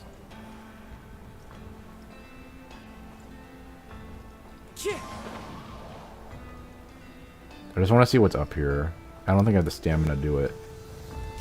Why did you fall and not glide?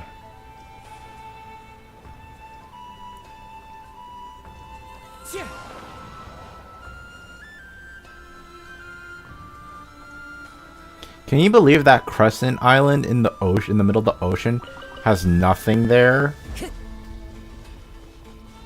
Literally, I walked around that entire island.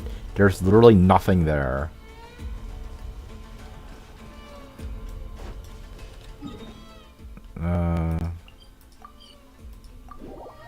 I guess I just explore more, I guess. I mean, I have to reach 80% exploration somehow.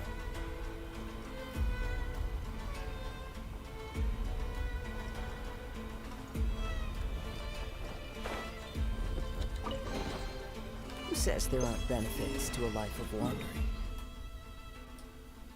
Oh, Flynn's. Talk to Flynn's if we want. I mean, I don't really know like what to do. I guess just exploring is like all I can do. I need 80% exploration somehow.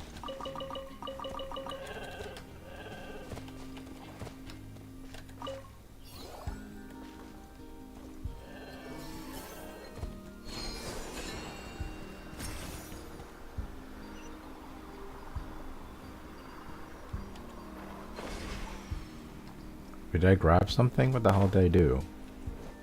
I just pressed T. A fateful offering. Time to go. Well, now we just do exploration. That's what this entire area is. All you can do. Oh, there it is. There's. Hey, look at all these goats. Hopefully they don't hit me.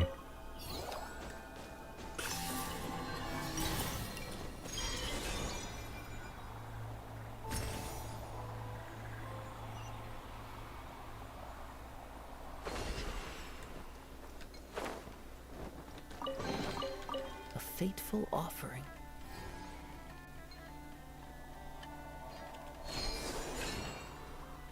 Where am I going? Oh.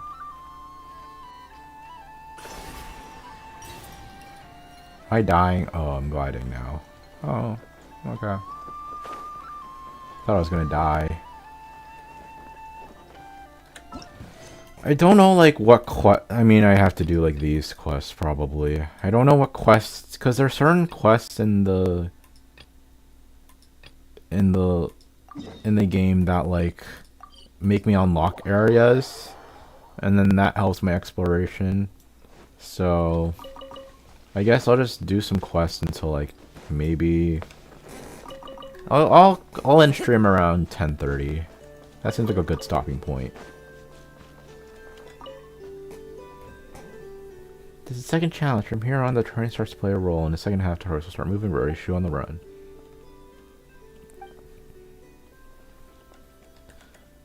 Shh, something just flashed over there. Should we get out? Can I hear that?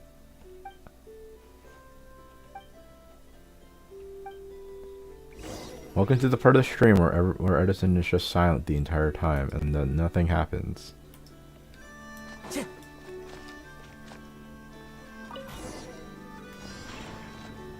Am I supposed to? Yeah, I'm supposed to get this.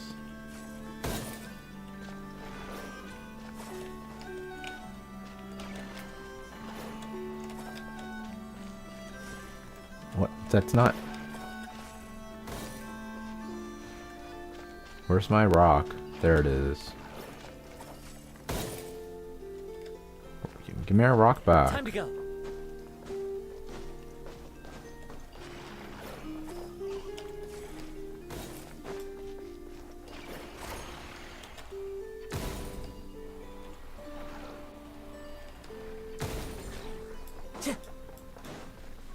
This is a long thing.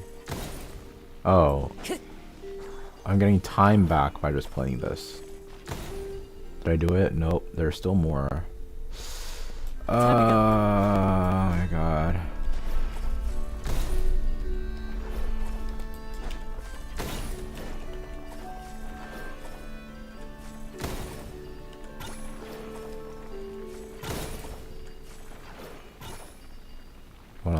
it a sec. Who says there aren't benefits to a life of wandering?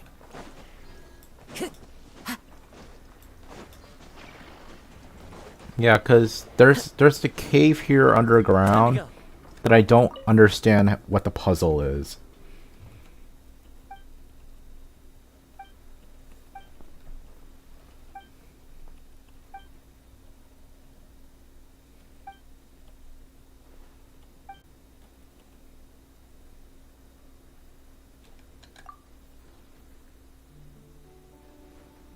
I want to steal them even though I never took diversity missions when I was a treasure hunter. Next target is him. Once we catch a thief, everything will become clear.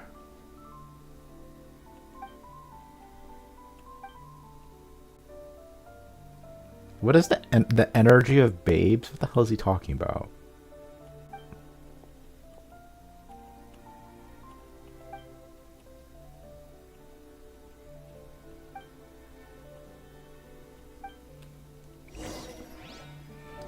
Go to the Krumkake workshop.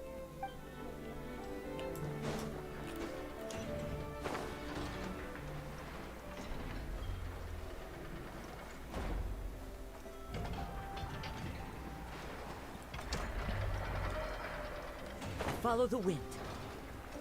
Who do I talk to? This guy?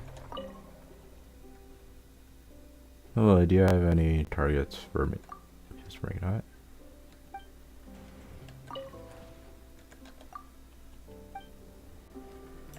The child. Oh, Cisco.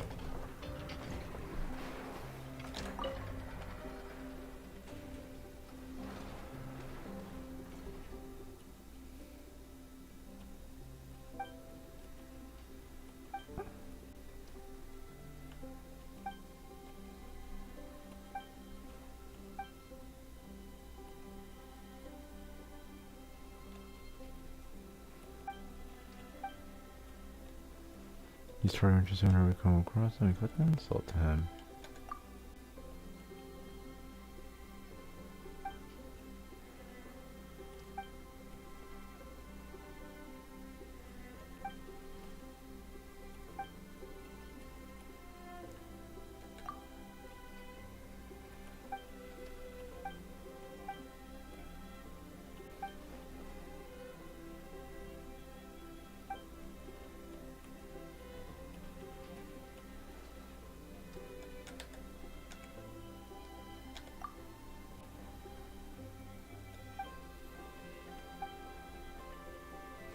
I don't know what do you want me to do to commentate on this, because like I don't really have the energy to just voice all of this stuff.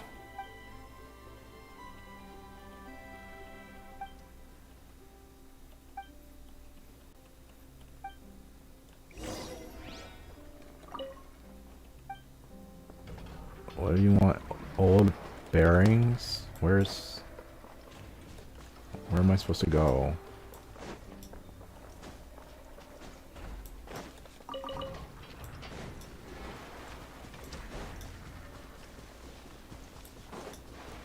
Oh.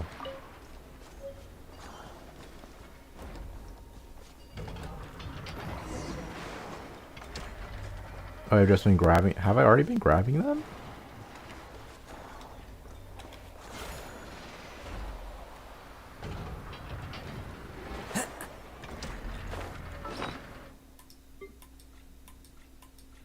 Where's the old bearings?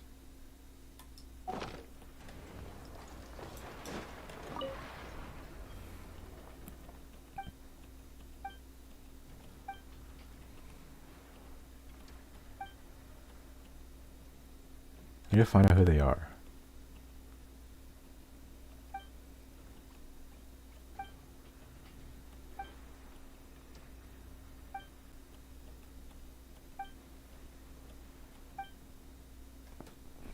Either stuff inside and close our eyes and count to 77 and wish it's gone, replaced by a gift. It seems like every single time. They never hurt any of us. Why 77? It says Reed Miller once sold 77 treasures from the governor's palace, but Bonanza says it's actually because he had 77 loyal followers. As Reed Miller fell out of a window, did 77 somersaults before hitting the ground. I bet a monster shows up at 78 and eats you. You probably get to the county further. We can just open our eyes at 76.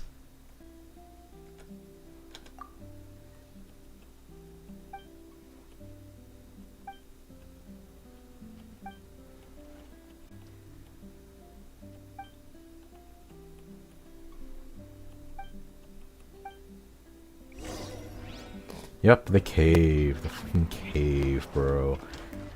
Because it kept saying there was like 5 chests in there, and I have no idea what they're doing.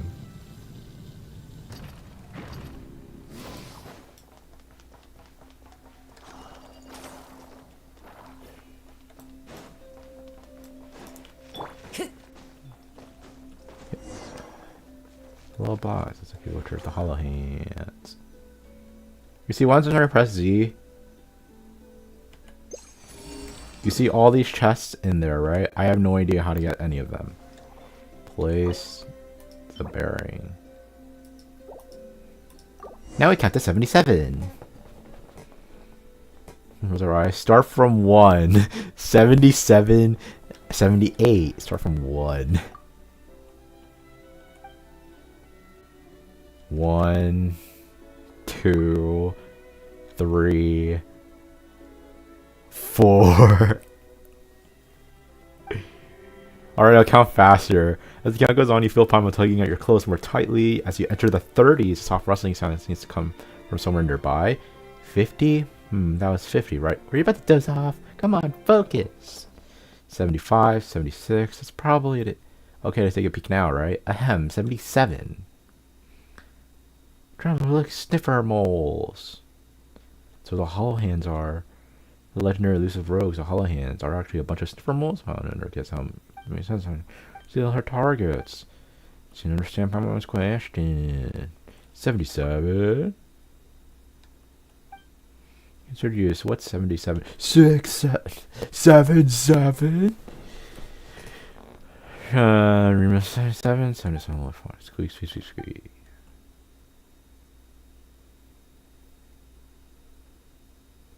7, squeeze 7, squinty, squeaking. I was confused. Squeak, squeak, squeak, squeak.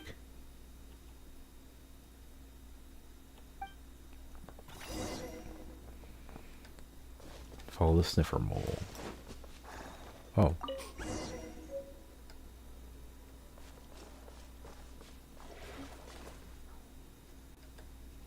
Bra. Move. Mine. Who says there aren't benefits to a life of wandering?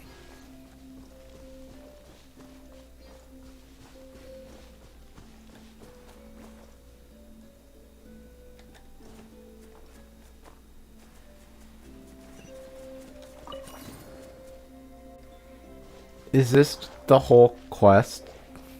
I mean, I guess that's why it's probably a minor quest.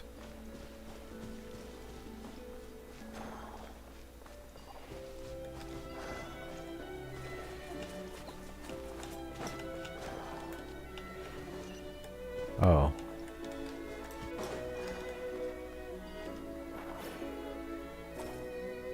What am I supposed to do with this? Oh. Time to go. Give him the thing, and then he blows a hole. Oh. Okay, so now I can open this area.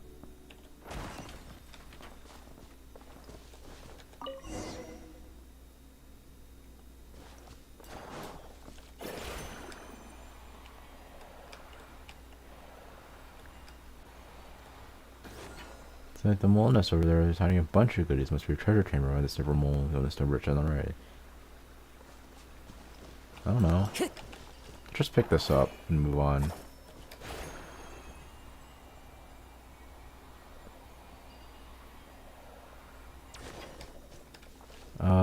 What do I need this for? Stop the sniffer moles, move this pesky thing out of the way.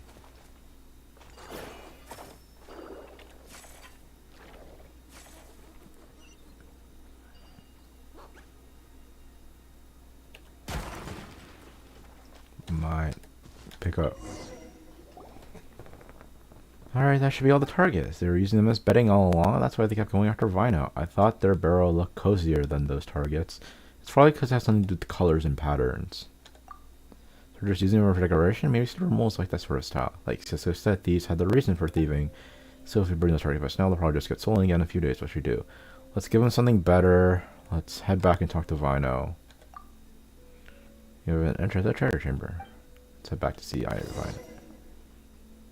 Oh. What is this puzzle? What is this puzzle?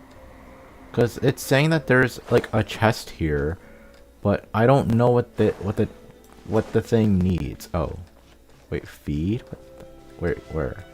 Oh, feed. Here's a berry.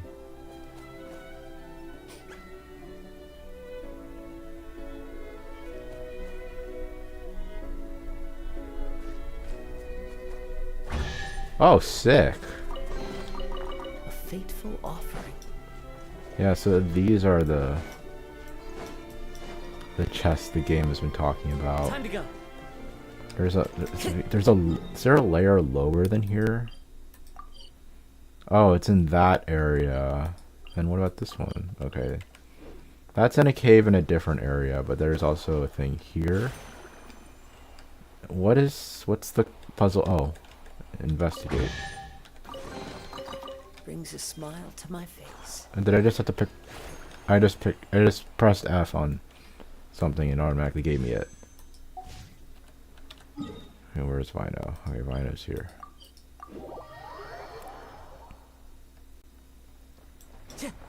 Like, yo, some mole start your targets. Yeah, my first. Never mind. I was like, oh, I should have checked what the target said. I forgot. Fuck, I should have read him. Now I don't know what it was supposed to say. Said the one is behind her called the Hall Hands. It's like Bruce. Here's what just sniffer moles. Tell Vino everything you uncovered.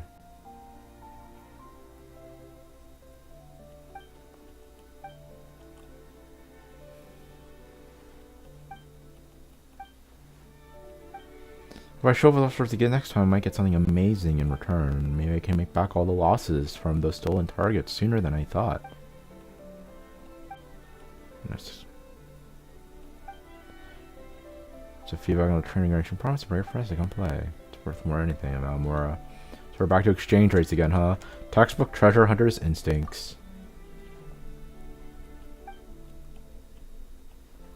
Let's give it a go. Let's give the final challenge a go. I didn't read what the target said, so now I have to deal with this.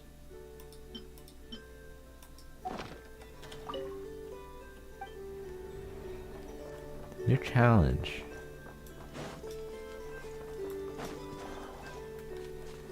Is this not? Oh.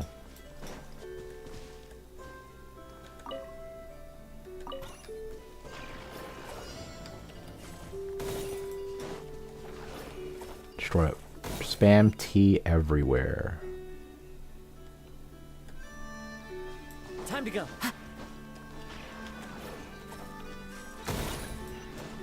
I'm burning. Time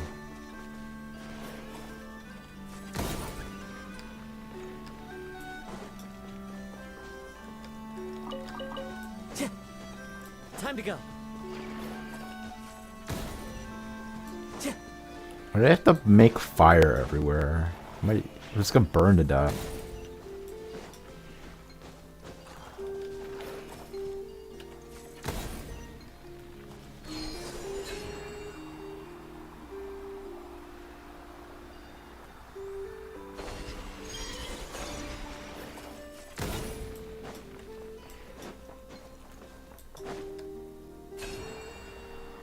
I'm gonna outspeed it. How do people stream?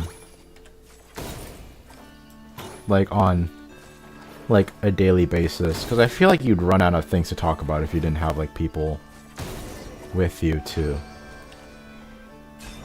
like talk about this stuff. Talk to Vino. Bro, streaming alone is so hard. not like hard, but like it's kind of boring.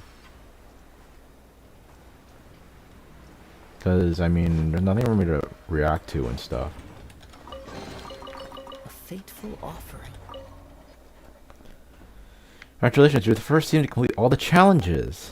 Hey, look, even the Hollow Hands can cheer us on. Or the remaining chance to steal the targets. Forgot your victory prize. Here's some stuff we gathered back in the day. It's worth a decent amount. That was to Vino, the treasure hunter. For Vino, the turning guard boss, it's no use anymore. Please take this as a token of great gratitude.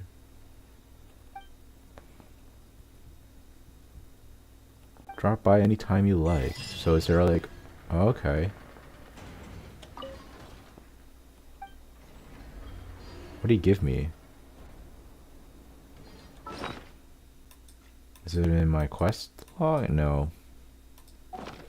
Oh well. I mean, I still have some. That's the battle pass. I guess I can just try to grind some more.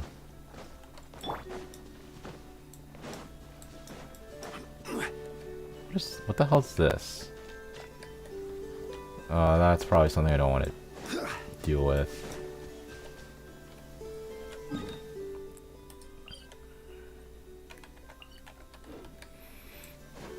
Since I'm in a cave, that's gonna be annoying.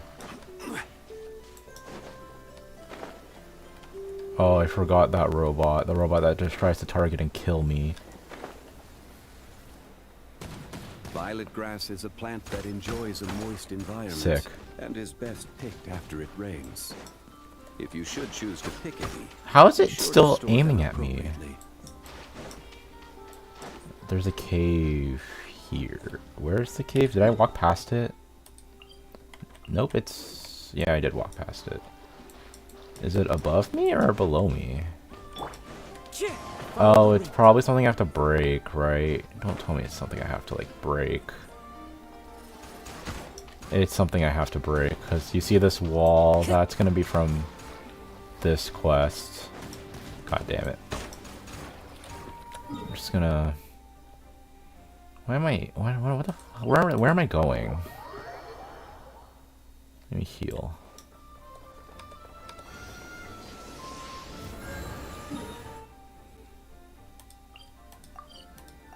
Okay, yeah. There is a lot of quests in Nod-Krai that require me to play a certain quest to unlock a certain area, and then that quest makes me like allows me to play the game and explore more, because I have to explore a lot of stuff. I need 80% exploration, right? 80%. I'm at 77.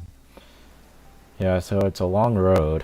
Violet grass is a plant that enjoys a moist environment and is best picked after it rains. If you should choose to pick any, be sure to store them appropriately. I'm guessing this is also a quest thing. This is also a quest thing. Yep, that's a quest thing. Is there anything here? That's also probably a quest thing. I don't... Oh. No, that's a regular chest. I don't want to... I want to try to find exquisite chests. Because common chests would make me...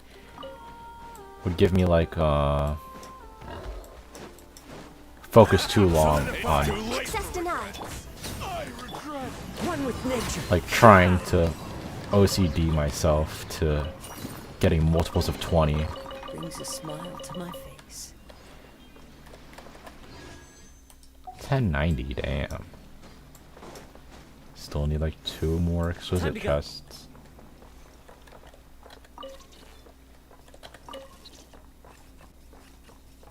Come on, buddies. I know you're here too. You're here too. How many do they need? I have 4. Huh, exactly as I need. Combine.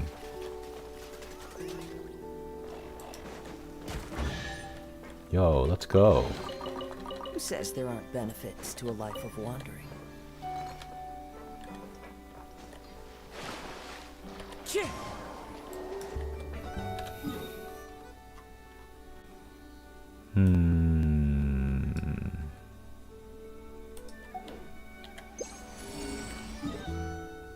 Nope. Oh. Nope, that's still the same thing. I think that, like, Columbina...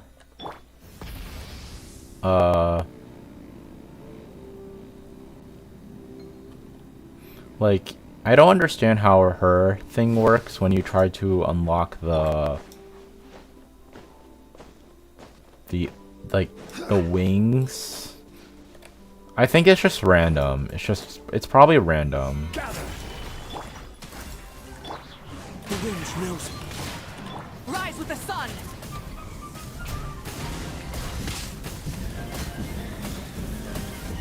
Incinerate! Wind strike.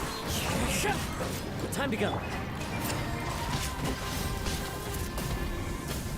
3, 4, done. The rewards of an adventure worth remembering. Can't wait to not get anything. Oh, wait, really?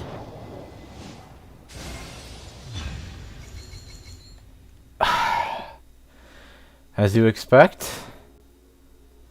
That's my gotcha luck. Maybe a double? I doubt it.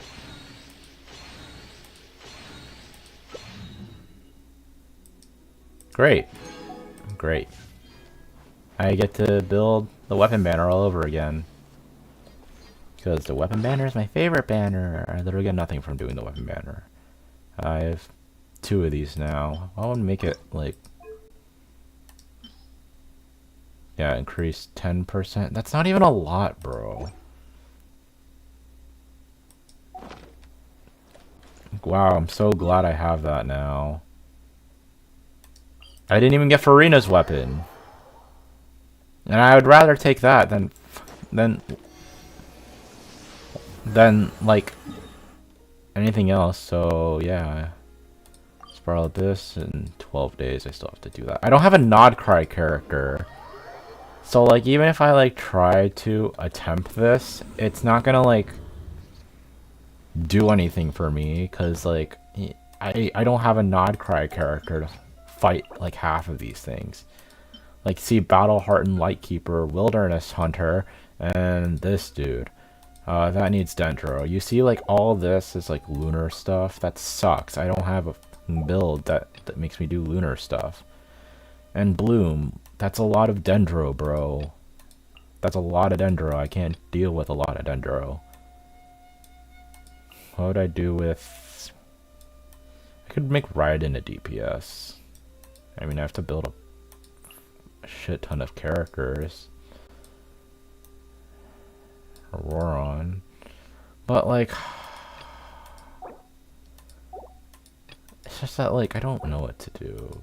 That's Hydro. Essentially like half of this cast can't do shit. I don't have a Dendro DPS. The only Dendro DPS I have is Kaveh. But even then I don't have like anything I can do. Because Hydro DPS is not going to do anything. Do I build Kaveh? I mean, he's close, but... Lightkeeper, Wilderness Hunter. These are just bosses, so like, I don't need to be that overly... like, thinkative about that stuff, but I'd much rather have a functioning team.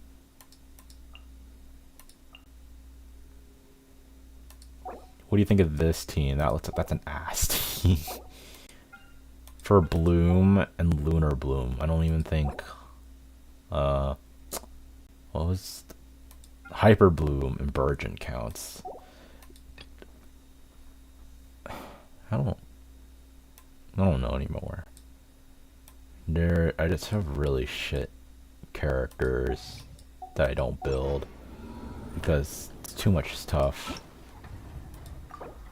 I still have to find a way to get 30% of this. Stygian Outbreak is... it's whatever. Test run, lustrous drop.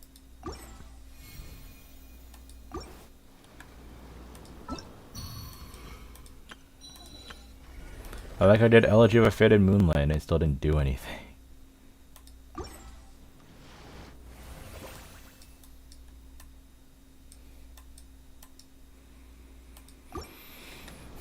I don't know what to do.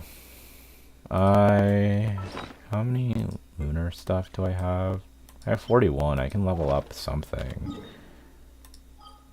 It's not really a lot for me to work with. 76, 74, and 83.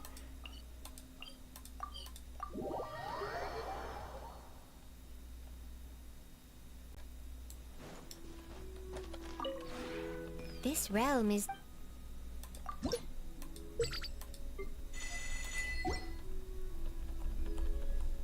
If you ever Oh, I have to create furnishing, I forgot. This realm... Learn.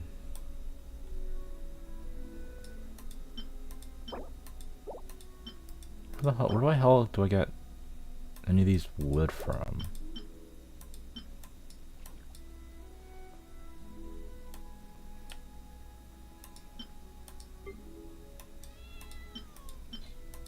I have alder wood.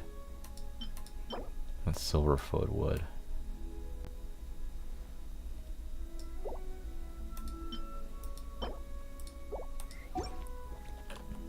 If you ever have...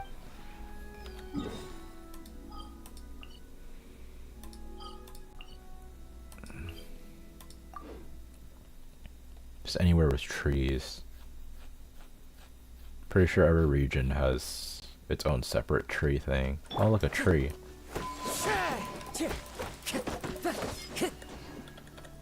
Oh, do I already have... I don't have alder wood, right? Oh, I need silverfin wood.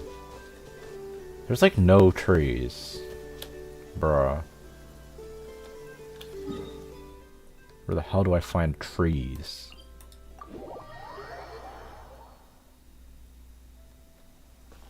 Time to go.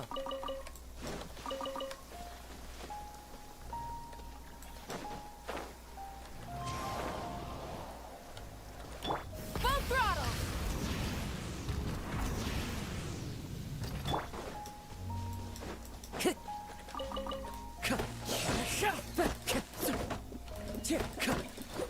That's alderwood still. I don't have silverfin wood.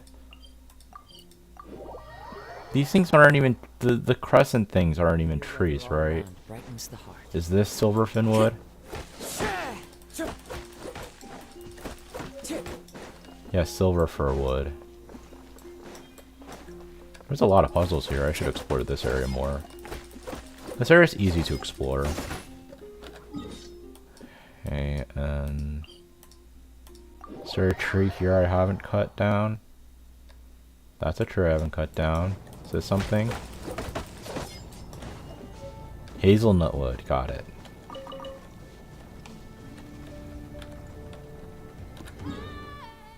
I am very scared because that thing has a Gatling gun on me.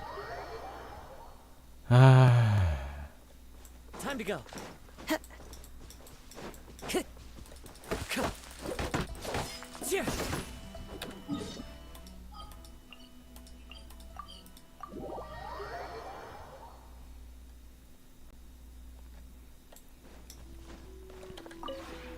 This realm... Create furnishing. Let's convert some wood. Who wants to hear clicking? Who wants to hear a lot of clicking?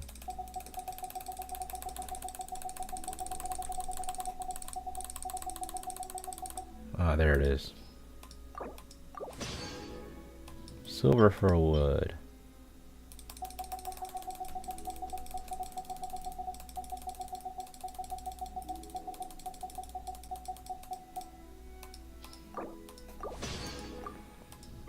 Ah, now I can make some stuff now.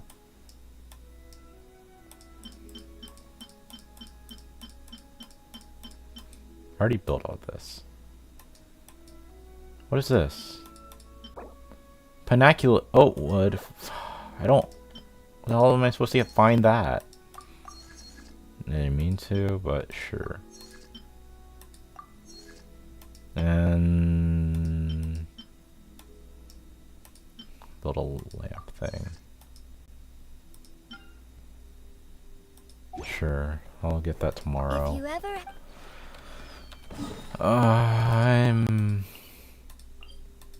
I think I'm done.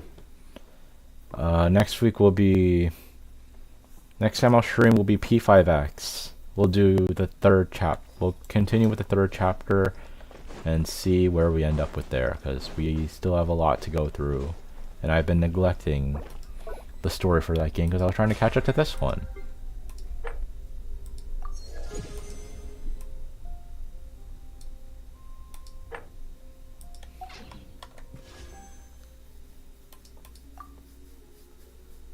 Do the... Does this thing still, like... do fate points still, like, come back? Nope, you will reset your... When Epitone invocation ends, my fate points will also reset.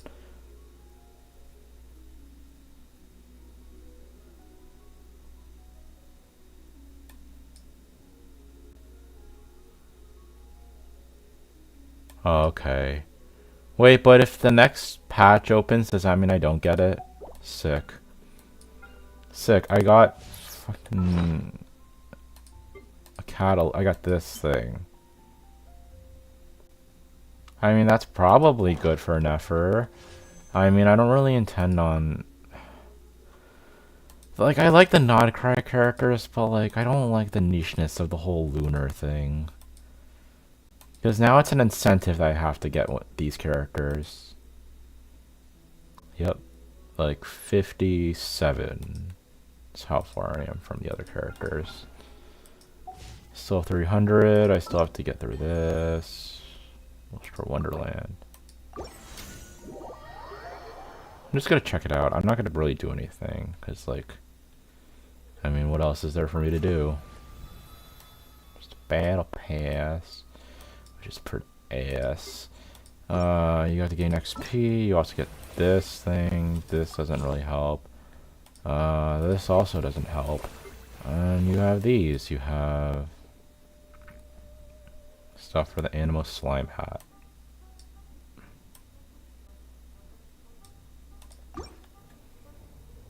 And I'll just add stages to my favorites, I guess. A favorite.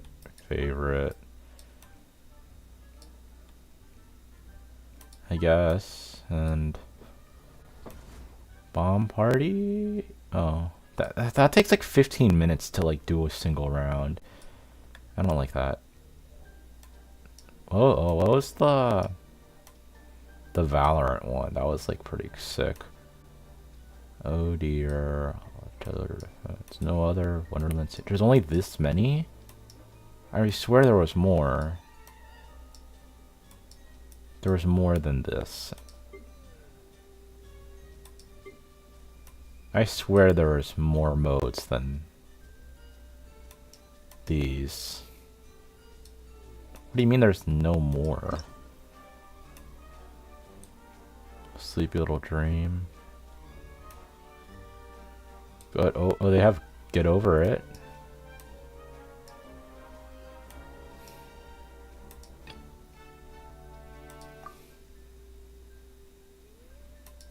Okay, this was pretty fun. I like this one. I never played most of the stuff. Dodoko Racers, I tried that. I didn't understand, like, the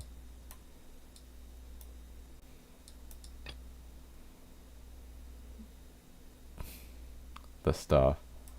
Party game. I mean, yeah, that was pretty fun. I remember. Guns and Elements was really good. And yeah, that's it. That's pretty much all my favorites. Press B. And those are my favorite stages. Now I can do this. And now I have to complete a match or party in a multiplayer room. I don't... Pretty sure I've done this already. I don't know why. I don't know why I didn't count that.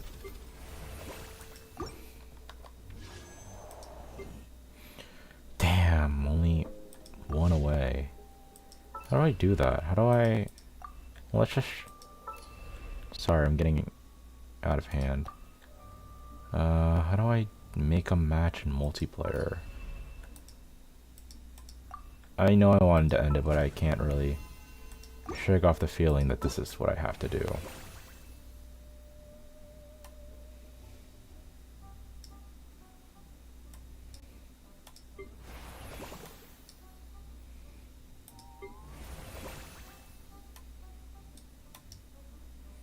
Create a personal lobby. How do I make a personal lobby?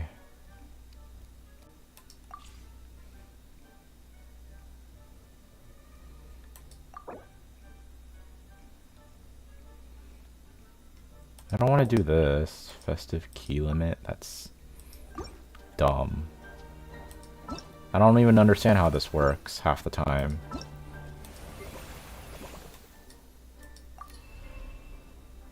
I guess I have to join a room.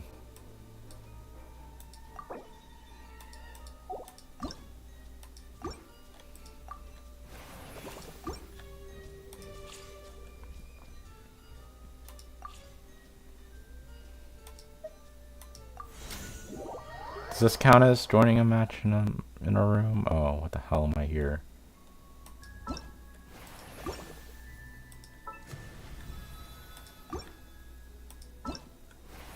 Nope. Played a match in a party or multiplayer. These guys aren't even doing anything.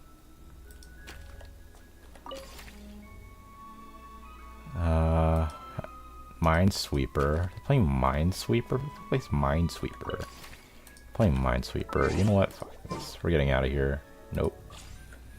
Return to Vat. Nope, we are not. Everyone's playing Minesweeper. Anyone online? Nope. No one of my friends are online. I got a lot of these people. Don't know who they are. Yeah, I guess that's Genshin. For now.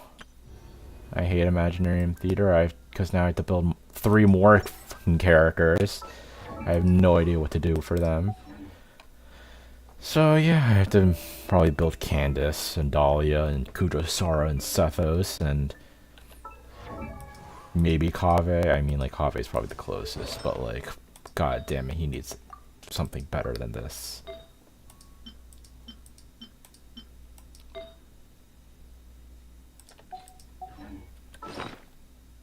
How many artifacts do I have? 2093.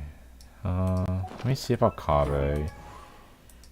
Maybe Kaveh. I'll build Kaveh. I don't really build a lot of Sumeru characters.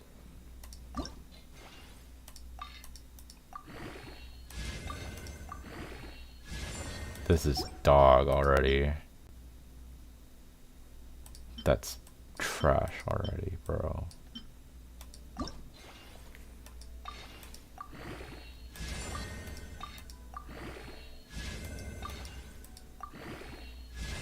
This is just to see if I should build Kaveh, bro. Like, I don't want to, like... I'm spending so much on artifacts. Just gotta continuously grind for artifacts because I don't have a useful character.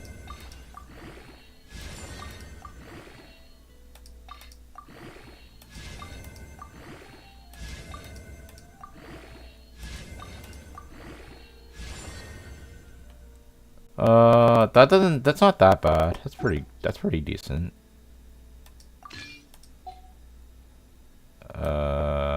What's he like right now? 63 over 130, 113. Is that good? I mean, he needs more crit and energy. I think energy's fine. He's fine. He seems fine. Maybe. Does this go into crit rate?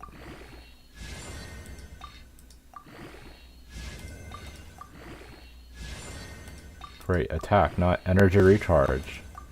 A stat I actually need. Great, more attack.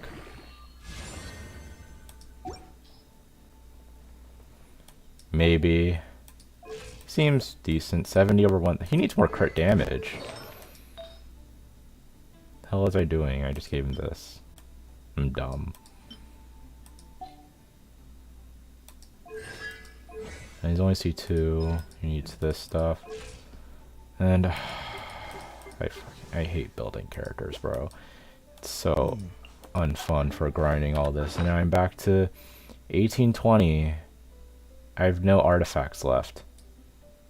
Great. Gotta I know just the tune to accompany them, if you wish to hear. grind up. Gotta farm the artifact domains more.